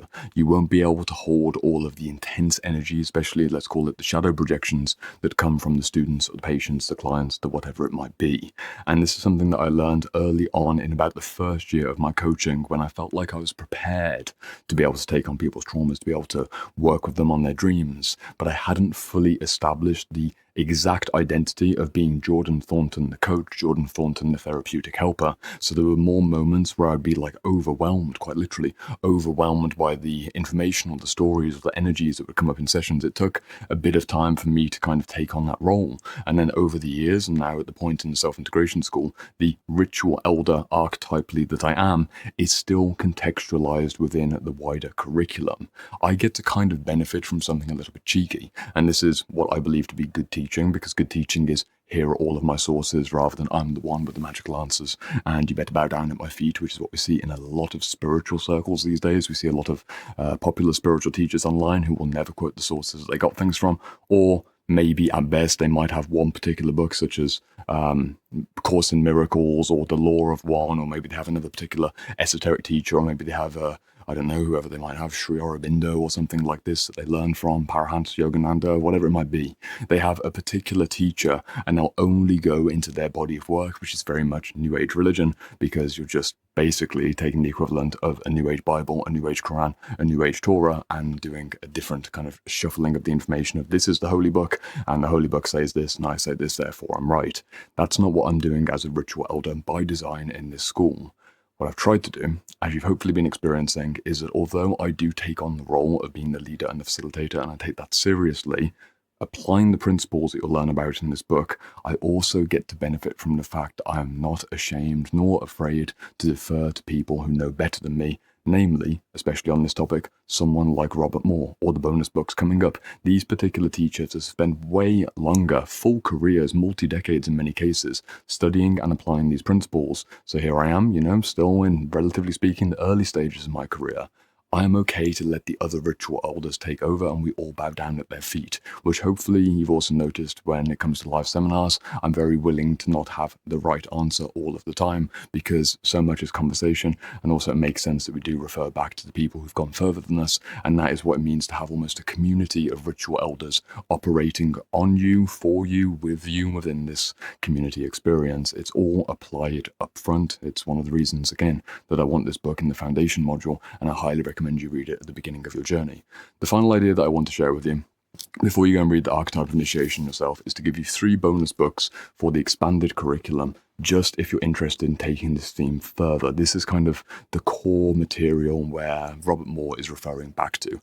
Firstly, we have a classic book in the space. We have The Sacred and the Profane by Mircea Eliade. I always get the name wrong, but The Sacred and the Profane, that is a study of essentially what's happening in various, let's call them primitive to medieval societies when they're going through threshold crossings with various spiritual connotations. This is a classic text.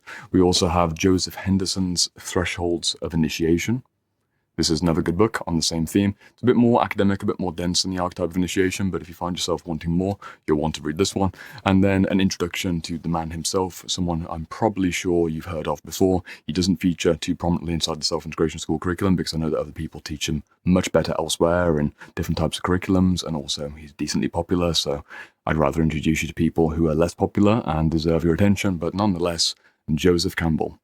And his introductory work right here, The Hero's Journey, it's called Joseph Campbell on His Life and Work, and this is basically a summary of everything he did around the ideas of myth and initiation and different stages, of course, of going through the hero's journey. We'll touch upon it, I think, in the Archetypes module, but we won't go into Joseph Campbell in too much great detail, but maybe that's something for a bonus book in the future. Don't worry about it. All I want you to do for now is get a copy of Archetype of Initiation, read it cover to cover. It's a nice, simple read. It reads very quickly. You can get through this one in a week and enjoy the fact that you've embarked upon an initiatory crossing with me as a ritual elder, with the others as ritual elders, with your peers as kind of pseudo-ritual elders from time to time, and yourself also becoming a ritual elder as you learn more and more with the dozens of books that you're studying, the dozens of exercises you're completing, and the self-integration school story, which is being written day by day. For now, all I want you to do, pick up a copy of The Archetype of Initiation by Robert Moore. The Reality Game by John Rowan, first published in 1998, and the definitive go-to guidebook on humanistic counseling and how to become a good therapist. And the reason I'm recommending this is if you're going to be in the self-integration school and you're going to practice therapy on yourself, you might as well learn therapy from the best. Before I go into the video that I have planned for you, I will let you into a real-life moment at the moment of recording. I just filmed the book review for Our Inner Conflicts, which is another Module 1 introduction book. It's a necessary book to read. And between filming this one and putting it on my laptop to do the edit and about to film this one, I had a sudden unexpected message from one of my current clients who needed me unexpectedly. Often within the 4-month mentorships, we have scheduled sessions and then I'm available. But in this particular case, something very dark and very immediate happened. And I went to my laptop, Telegram was open, and I saw their message. It's about 3 a.m. for me, but they're in a different time zone. And I stopped what I was doing, and I went onto a video call with them for half an hour, 35 minutes. And I was reminded, I suppose more importantly than filming this video, why a book like this is so important to be a good therapeutic helper.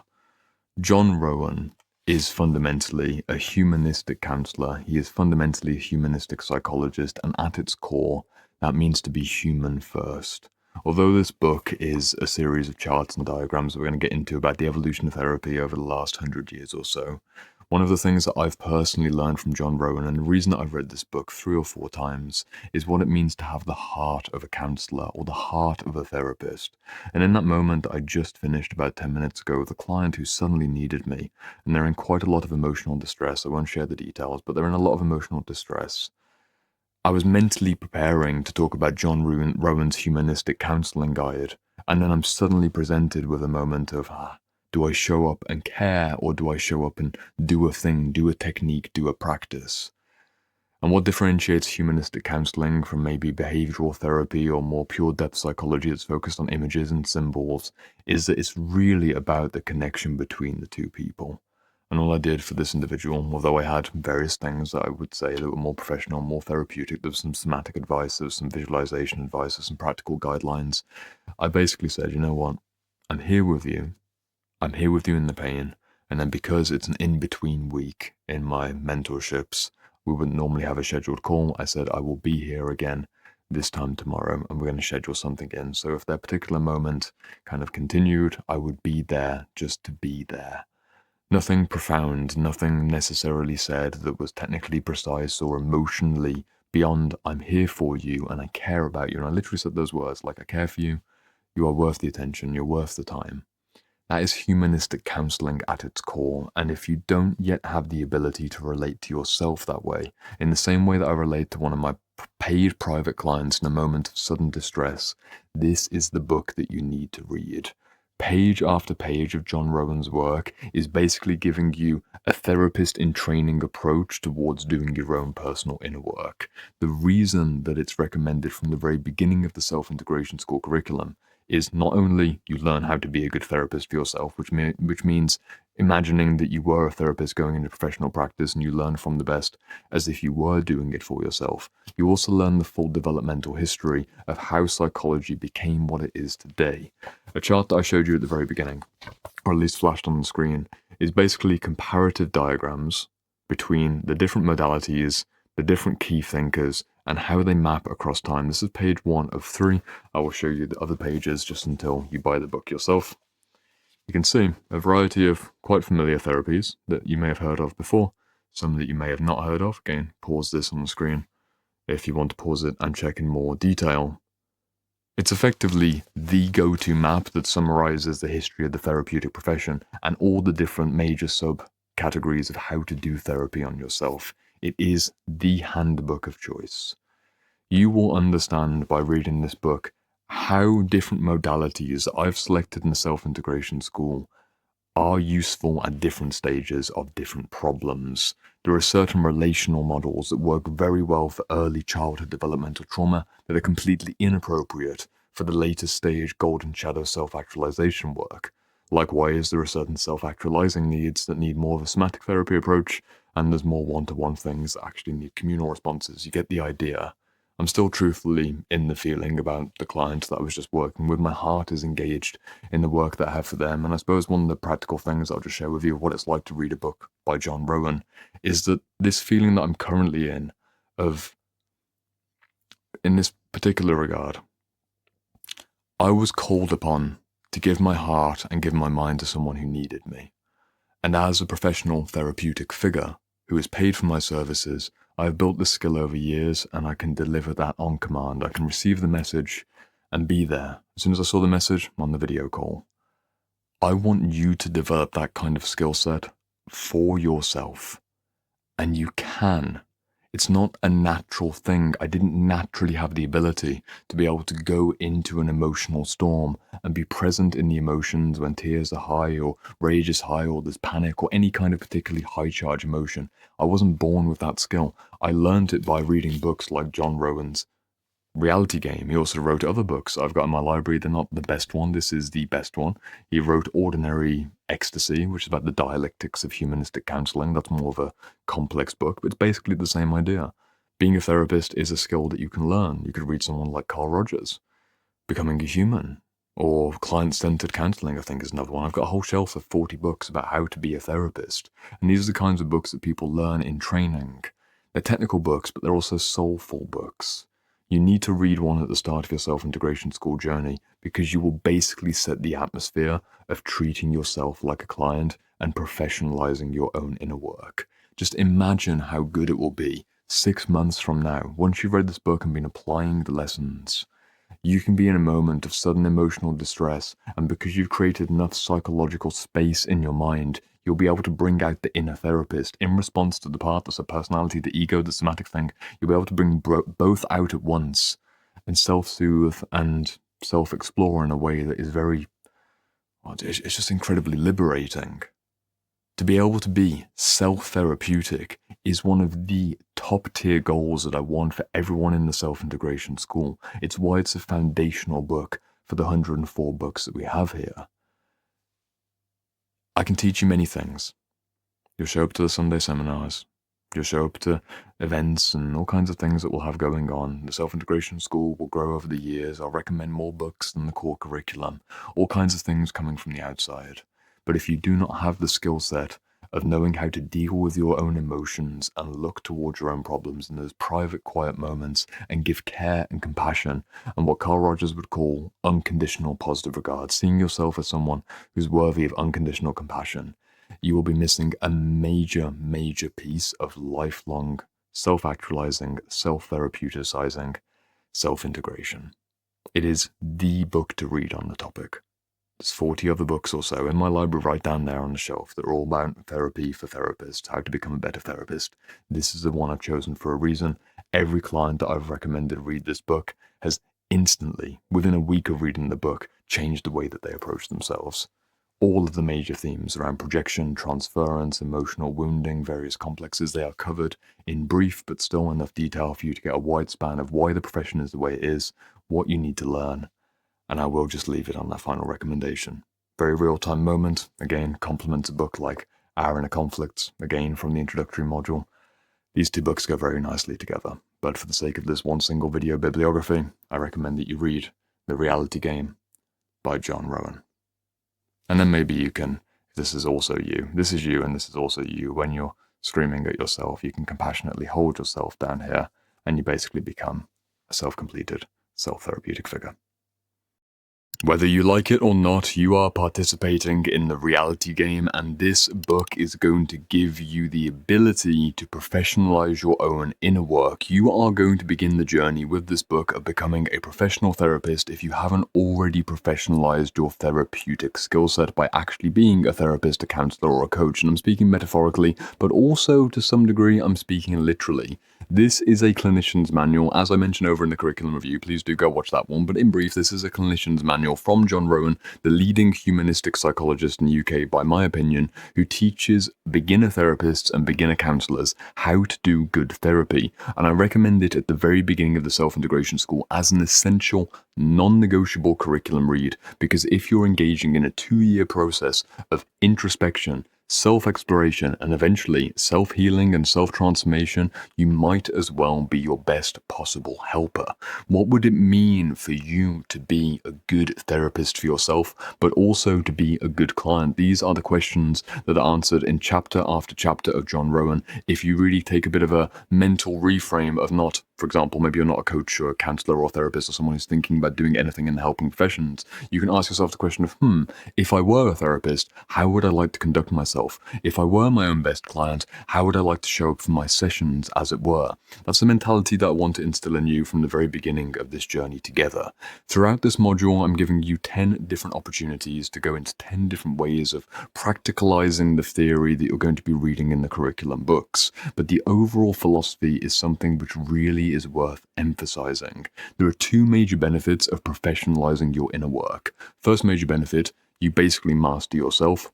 The second major benefit is that you master the field of psychology overall. If you're not already feeling excited about the idea of mastering the field of psychology, I'm not necessarily sure why you decided to join such an academic, holistic psychology, curriculum, coaching, community experience. Of course, you don't need to go all the way to the extreme. You don't need to read 700 plus books. You don't even need to read 300 books. You don't even need to read 200 books unless you're going for absolute completionist to make sure everything's done and all the bonus books from the self-integration school curriculum. But you do need to have an understanding of the skills and the capacities required for continual self-insight and, of course, continual insight into others. It's a really simple point, but it's a point that goes truly to the depths of what it means to have mastery of the inner world. Imagine your life going forward, not only reading The Reality Game by John Rowan, but applying the principles of the reality game as a core philosophy and mentality through a self-integration school experience.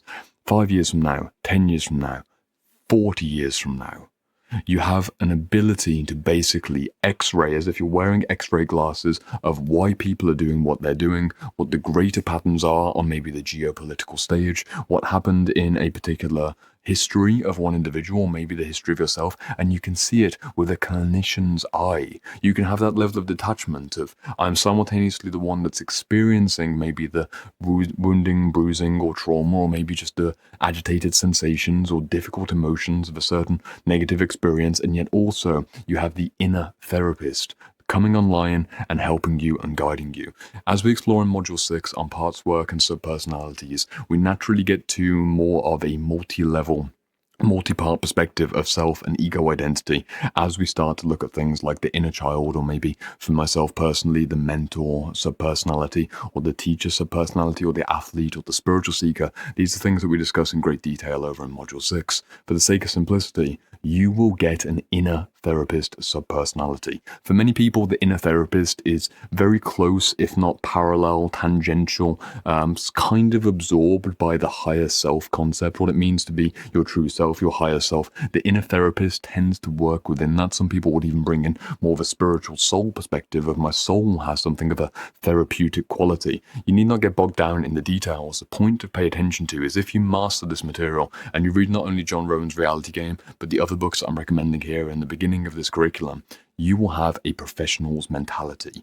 You will go pro, to use Stephen Pressfield's famous war of art phrase. It's not in this curriculum, but going pro as an artist or going pro as a creative means to take things seriously. The reason I managed to read as many books as I read and build the business, build the coaching practice, and still have my own private life is that when I was reading the books and when I was researching myself, more importantly, I did it as if I were in session conditions.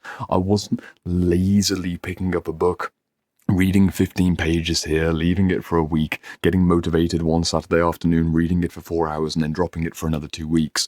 I showed up with a level of consistency and intentionality day by day and week by week as if I had hired myself out. Sigmund Freud, the OG grandfather that he was, I remember when going to his home in Vienna in one wintry Christmas. This was December 2024. Yes, December 2024, when I went to Vienna, and I went into Freud's home and I saw the place where he worked, his office space, the foyer, going up the apartment steps of the Berggasse Street, and it's just fantastic. 30 years, I believe, that he worked in that home.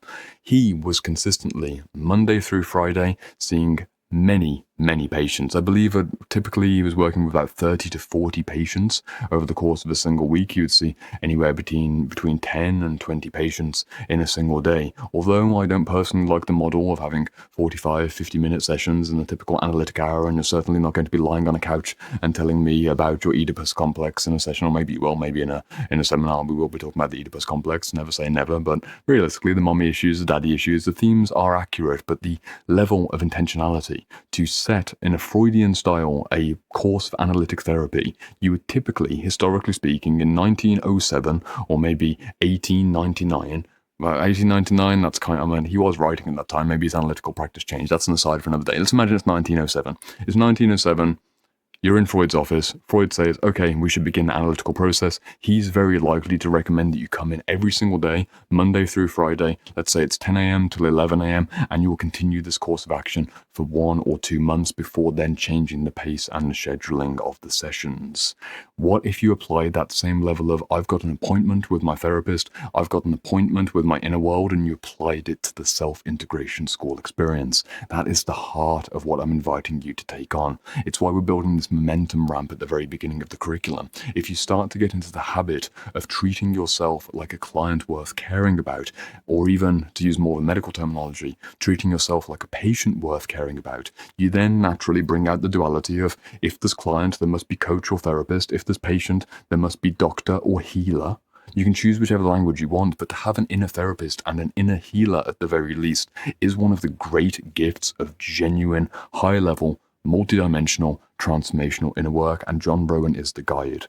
Of course, the second point of professionalizing, not only for yourself, but then professionalizing on behalf of others, is that you will get a general mastery of the entire field of psychology, and there are invaluable and multiple benefits of this, and I can say this personally. You will be safe at the very least. You'll be able to point out and sniff out, like preemptively sniff when someone has ill intention, or when something is not quite right in terms of a new business relationship, or maybe a new romantic relationship. You'll be able to re-navigate old parental wounds or family wounds, siblings, brothers, sisters, aunties, uncles, with a greater level of equanimity and understanding that they are the way they are because of this condition and that condition, and you're not so much in your story. If anything, reading a book like The Reality Game and understanding the principle of professionalization is the ability to separate out what's happened to you and what's happening sensorially inside of you from the greater therapeutic story of why you are the way you are. And of course, by extension, once you've understood yourself, you can very much apply the same process to the people that you meet out there in the world. These are the major benefits. I need not recommend one more time. Of course, do go watch the curriculum review for this book, but pick up a copy of this book for yourself. It is a gem of a read, which is why it's a non-negotiable curriculum book. The two downsides of not mastering this, if you choose not to professionalize, let's imagine the scenario where you don't read this book for some reason from the very beginning of the self-integration school journey. You're like, nah, I don't want to professionalize my inner work. I want to do it haphazardly. I want to basically be blind to my own patterns and habits and all kinds of idiosyncrasies and various trauma responses. You are locking yourself into a bit of a nightmare reality. The first major drawback of not professionalizing your inner work is that you will consistently be confused about why you are the way you are. You'll be confused about the choices you make. You'll be confused about your daily habits, especially the vices and the toxic addictions, and you'll be confused about the patterns that create you. Not only the patterns in terms of maybe a more somatic, your body speaks its mind character structure, so the patterns of anxiety showing up as a certain posture, or the patterns of anger showing up as a certain rigidity in Stanley Kellerman's idea, not the more clinical, higher level, like, the patterning of me. Of course, paternal comes from the root word of patterning. To be a paternal figure means to pattern, to give the pattern for the family. You can be paternal as a woman as well. You can go into that idea of patterning yourself, repatterning yourself. This is what we were speaking about just a moment ago in the archetype of initiation in the previous lessons. That idea of seeing a future self. The exact opposite of that is being blind to who you are, where you've been, and why you are the way you are, as if you were someone who refused to go to therapy when it's clear that you are bleeding from the heart. I don't think anyone who is watching this video will for any good reason, if you're watching this video, you are not in the category of not being interested in a world. But as a more general point on overall society and the way that people engage with themselves, it's typically the case, tragically, that people will not pay attention to why they are the way they are, or do any sustained introspection unless they encounter major major pain. They need to go through a devastating breakup, business failure, health scare, or the death of a loved one until they start to assess why things didn't go the way they wanted them to go, why they didn't repair the relationship, why they let something fall apart, why they let themselves fall apart. And then they often outsource this particular inquiry towards a therapist or a counselor or a coach. This is the second thing that I really, again, unfortunate to say, but the major downside of not doing this work is you'll basically be like most people who almost have a bit of a hang-up from the medical model, the mainstream medical model of doctor, please give me the solution. I am the sick patient. I don't know what's happening to me, rather than the empowered position of maybe even a more Ayurvedic leading perspective, a more holistic Eastern perspective of why you are the way you are in terms of body responses and mental responses, a more transpersonal perspective of the mental worldview, everything we're doing psychologically, to have a holistic understanding of what a human is and what a human's processes are, means that when you go to a doctor, you are kind of immune to the simplistic labeling of this is what you've got and this is the only solution. Most people aren't like this. Whatever forms of information you have to defend yourself against the simplistic, reductionistic labeling of any mental, physical, or spiritual health challenge, you basically have freed yourself from the standard condition that most people suffer from, which is when they get ill or when they get sick, they get caught in a bit of a victim complex. To not master yourself and to not professionalize your inner work is to expect predictably and repeatedly that when life hits you, you will collapse into a victim complex and you will go running off to try and find someone, a surrogate mommy figure, a surrogate daddy figure, to try and fix you and make the boo-boo better again. This isn't to lay down a point of pain towards you in particular. I'm not trying to, dig in the dagger and be like, ha, I got you and you deserve to suffer.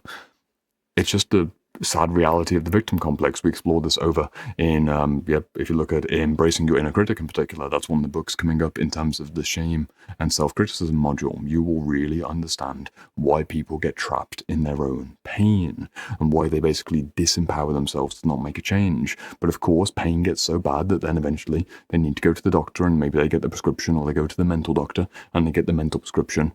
That's the unfortunate reality for most people. I don't think it's going to be the reality for you. To truly professionalize your own inner work means to liberate yourself from a potential regressive shadow swing into the sick patient or the victim mentality. You'll take on a sense of agency. You'll have a sense of, I don't necessarily know why exactly things happen to me, especially if it was a more kind of random occurrence. Maybe there was an accident, but you have basically a level of ownership of your own healing process, a level of ownership of your own therapeutic pathway that you know, roughly speaking, either how to put yourself back together again or how to use therapists, clients, coaches, and counselors and their services in a supportive and interdependent way rather than increasing the power differential. For example, if you show up to a seminar and you're mentioning to me that there's a certain issue, let's imagine, in relationship to a romantic partner, and you bring up the theme, you ask the question, you bring it to a seminar, and I listen to the challenge, and maybe obviously we're all listening to the challenge at the same time, and I were to say, I know what it is. Here's the doctor's orders. This is exactly what you should do right off the bat. It would seem out of touch. It would seem uncalibrated. How can I say so decisively that I know what you should do in your relationship? Of course, I will have strong opinions here and there. Everyone will. But if we don't work together to try and look at the wider context of why this particular issue and what you want to do about it, we are being too reductionistic, and we've got a power differential between you're the one who's in pain and you're the one who's suffering, and I'm the one who's got the right answer. I'm the one who's going to give you the gift of the right answer, rather than creating more of an interdependence where, of course, we're problem solving together. Most people don't think of doctors this way. I personally generally avoid doctors. I haven't been to a doctor or hospital in over a decade at this point because I really don't like that there's not kind of the collaborative energy. Of course, who am I to say like, oh, actually, at this stage, I think I do have a good understanding of basic biological processes, basic like health and fitness and diet and why things are the way they are. That if I could have a discussion with a doctor of why do you recommend this rather than this, of course, you only scratch the surface a little bit to then reveal the fact that I think typically in the UK at the time of recording, the diet and nutrition and exercise modules in the UK undergraduate medical training is something like 2 or 3 weeks total. So you've got a student who's 20 years old and they're doing 2 weeks of training in diet and nutrition and fitness, and that is their entire medical training. And of course, we have very outdated understanding of what exactly a good diet is, what exactly good health and fitness is, all kinds of things, which is why you go to a specialist. Wrapping it all up together, If you don't specialize in your own inner work, you will be stuck in a state of confusion about why you are the way you are, and you'll also get stuck in a bit of a victim complex and not have the self-empowerment to actually take agency over your own life. On the flip side, recapping what we said earlier, if you do professionalize, you will have a mastery of self and a mastery of the world around you. You'll also have the possibility, as you go through the self-integration school curriculum, of really synthesizing the multi-dimensional dozens upon dozens of different modalities that I'm presenting to you, not only in the core curriculum, but the bonus books.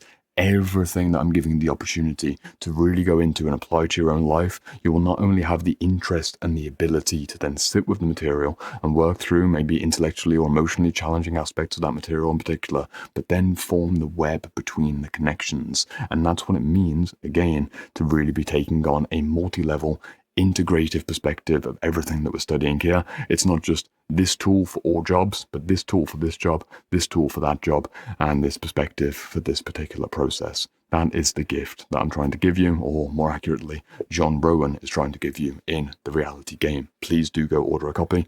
Make sure you go watch the curriculum review. And as you guessed it, go join me in the exercise coming up, where we're going to apply this to your personal life. I'll see you over there with your journal.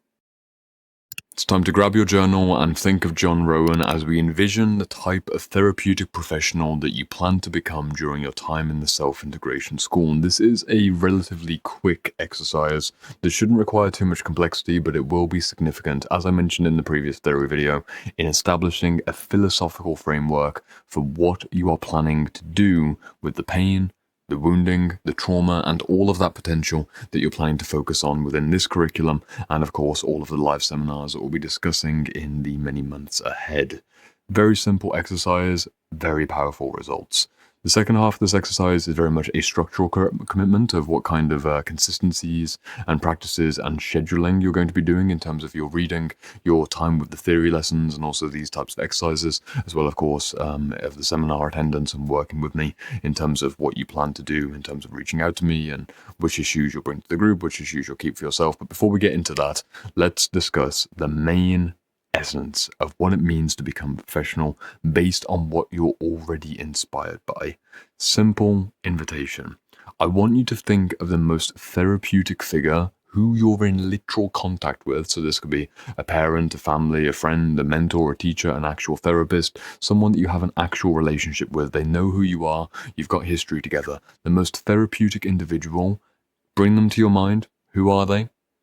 And then list their 10 golden therapeutic qualities. This is a golden shadow exercise. If, for example, you have a beloved teacher from back at university, or maybe you have a manager or a supervisor at your boss, employee, whatever situation, or literally whatever, whoever this might be, what are the qualities of that person?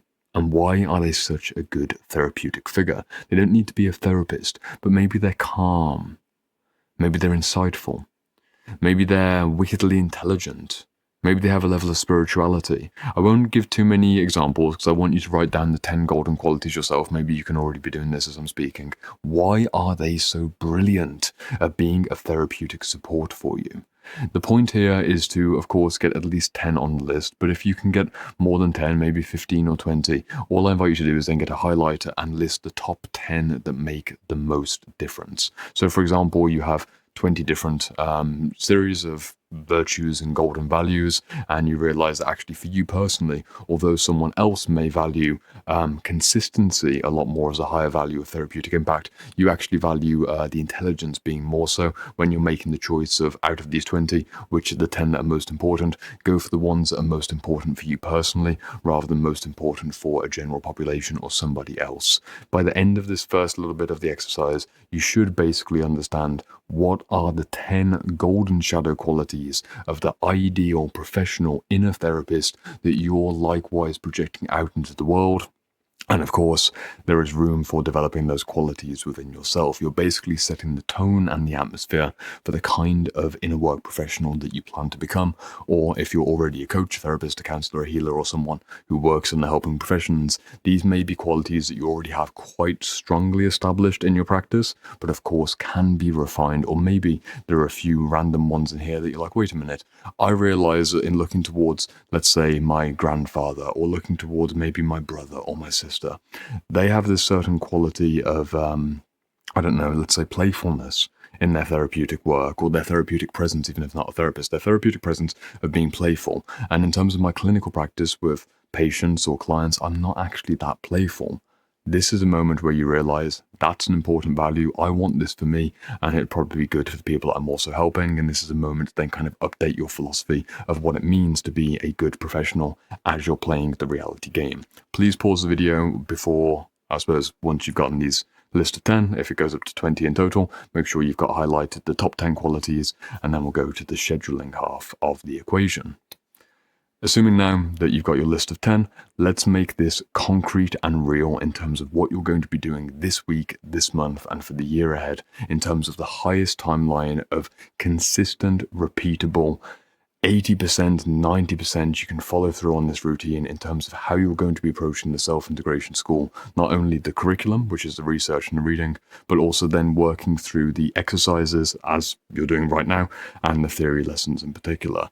Based on your actual week. I don't want you writing down, I'm going to do 5 hours of reading every single day, and I'm going to work through a module per week, because although you might be able to do this in this module because it's a 10-day challenge, you are not going to be able to go into the trauma psychology module, or maybe somatic psychology 03, and work through all 4 or 5 of the core curriculum books in that module, and all the exercises and all the theory lessons in a single week. It's very much an exception that you can move through this module very quickly. But then again, what is the upper limit? Most students, I think generally speaking, need probably 1 month per module if they're reading 2 or 3 of the core curriculum books from that particular module. Of course, this isn't going for 100% completion. If there's a module with 5 books in it, you might decide to only read 3 or 4 of them. Maybe you only read 2 of them. You're not aiming for 100% completion, you're aiming for what's relevant for you at this stage of your life. So don't set the standard too highly, but also don't set the standard too low. My baseline recommendation, this is where you kind of jot out in the section, what am I going to do? What is my self-integration school action plan? What is my professional agenda? What is the equivalent of me booking a session with my own inner therapist, or booking a session with me, metaphorically speaking, to spend time together in self-integration school? I recommend going based on the seminar calendar, and also whether or not you are more of a morning person or evening person in terms of your self-reflection.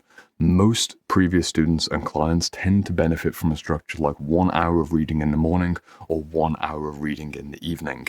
If you have flexibility in your work life, I generally recommend reading in the morning rather than at the end of the day, you being kind of tired from life and all the stresses that come through the workday, and then expecting that you can go into maybe more therapeutic mindset. It's often difficult for people. Some people are the exception, but the general standard rule is 1 hour per day of reading is a good baseline to aim towards, and I'd recommend keeping this as a daily practice 7 days per week.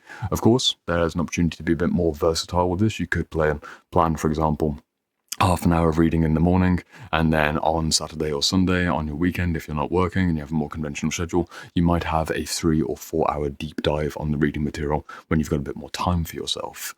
That's all very well and good. I don't need to labor the point. You're basically making a reading commitment. So reading commitment, what days of the week are you reading? How long will you be reading for? Aiming for something that could be repeatedly, consistently hit over a 3, 6, 9, or 12-month period. Not just the hype and motivation you'll be feeling at the start of this journey, but where you'll be 5 months from now.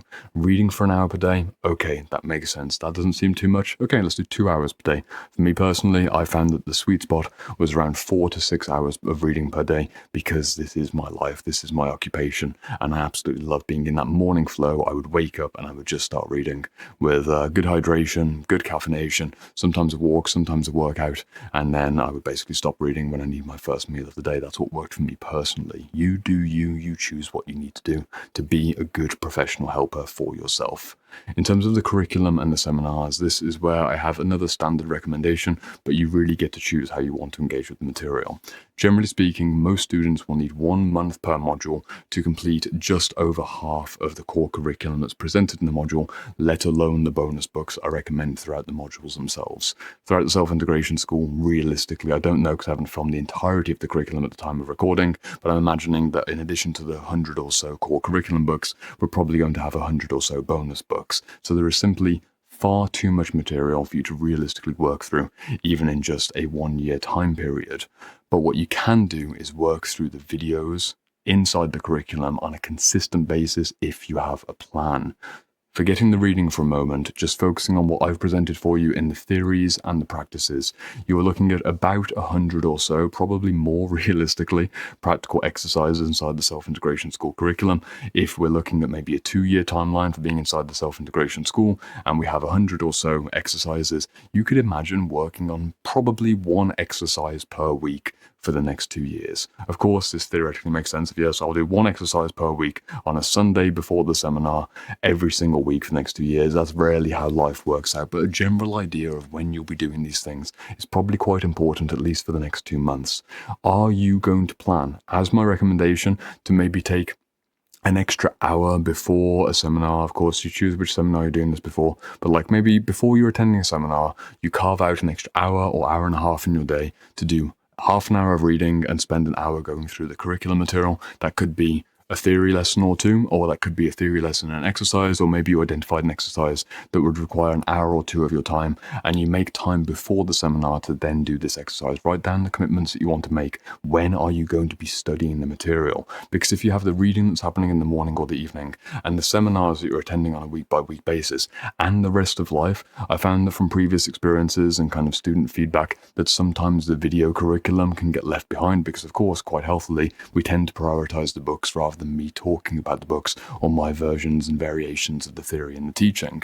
And yet, I've also designed a Self-Integration School curriculum that you can watch the theory lessons, or more accurately, listen to the theory lessons more or less while multitasking.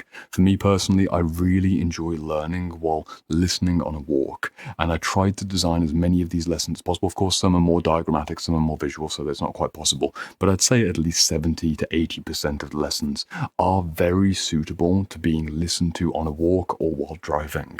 Some of the more technical lessons, I do recommend you sit down. Of course, the exercises do require you to be at home or at the office or wherever you particularly do the Self-Integration School exercise. I imagine you're not doing the exercises at the office unless you have a home office, but you get the idea. When are you going to be working through the curriculum? General recommended advice is to make an hour or two before the seminars on a weekly basis to then go through the material, because you imagine you're attending a 2-hour seminar and the conversation happens, and then maybe you want to talk to some individuals, you want to have an informal kind of group student call after the seminar for the after party. You'll probably not then want to go into like watching me talking about whatever I'm talking about. It's best to usually do that before the seminar.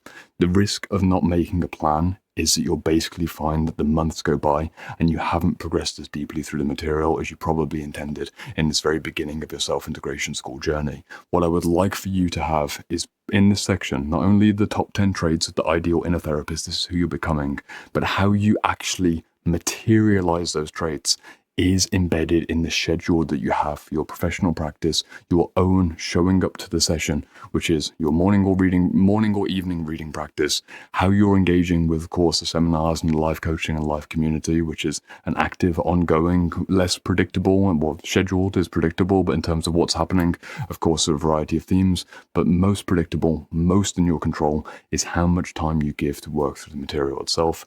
General recommendation before the seminars, maybe after the seminars, or you could be someone who decides to read for an hour in the morning and you're like, I'm going to read for at least the first month, right? Like, you imagine the first month. For the first month, I'm going to read for an hour in the morning, and then I'm going to watch one theory lesson or listen to one theory lesson on a walk. And if there's an exercise that I want to do, I'm going to come back from the walk and then do that exercise. And you could repeat this on a week-by-week basis and make pretty incredible, consistent progress. And then, as a result, probably manifest some of that consistency that you've seen in your therapeutic figure of choice. Of course, the theory goes much deeper than this. This exercise is really just framing the beginning of the journey, so there's plenty more conversation to be had. But if you have noticed that some of the particular traits in this therapeutic figure that you have in your personal life are either too far away or actually they seem unimaginable that you could be more like that, do bring it to a seminar, bring it to my attention, and maybe we'll find some flanky angles around your self-suspicion to show you how it is indeed possible to get insert trait, more of a defining trait of your own inner therapist. And of course, you'll then reap the rewards of being a good helper for yourself. And that's unfortunately, I'm going to need to snap you back to reality. You're not inside the Self-Integration School just yet, but I hope you enjoyed the first 1% or so of the experience. Like I said, I'm currently sat here at the laptop, working things out with the dead cat, which I've attached to the mic. I don't know if you don't know what dead cat is. It's like this isn't an actual dead cat. I didn't kill a cat and take the tail off, but it's the thing that the microphone goes on. The point is, I watched it alongside with you, and it's pretty amazing that that is just 1% of the curriculum experience. We've got over there, as you can see, 29 days until the self-integration school launches, and you've got now about less than 3 days to decide if you want to save £1,100. If you're watching this in the future, you have to pay the standard admission price, £4,400. But if you're watching this today, or tomorrow, or this weekend, you can join for a discount. It's your choice. It's really your choice. I've got interviews going on today, tomorrow, next day, and then they're gonna end. Maybe some people will sneak in on Monday. Maybe you can sneak in on Monday. Maybe you can get in through the back door. But you know, if you don't get the admission form in by Sunday, I cannot guarantee it. Most of the seats are already taken.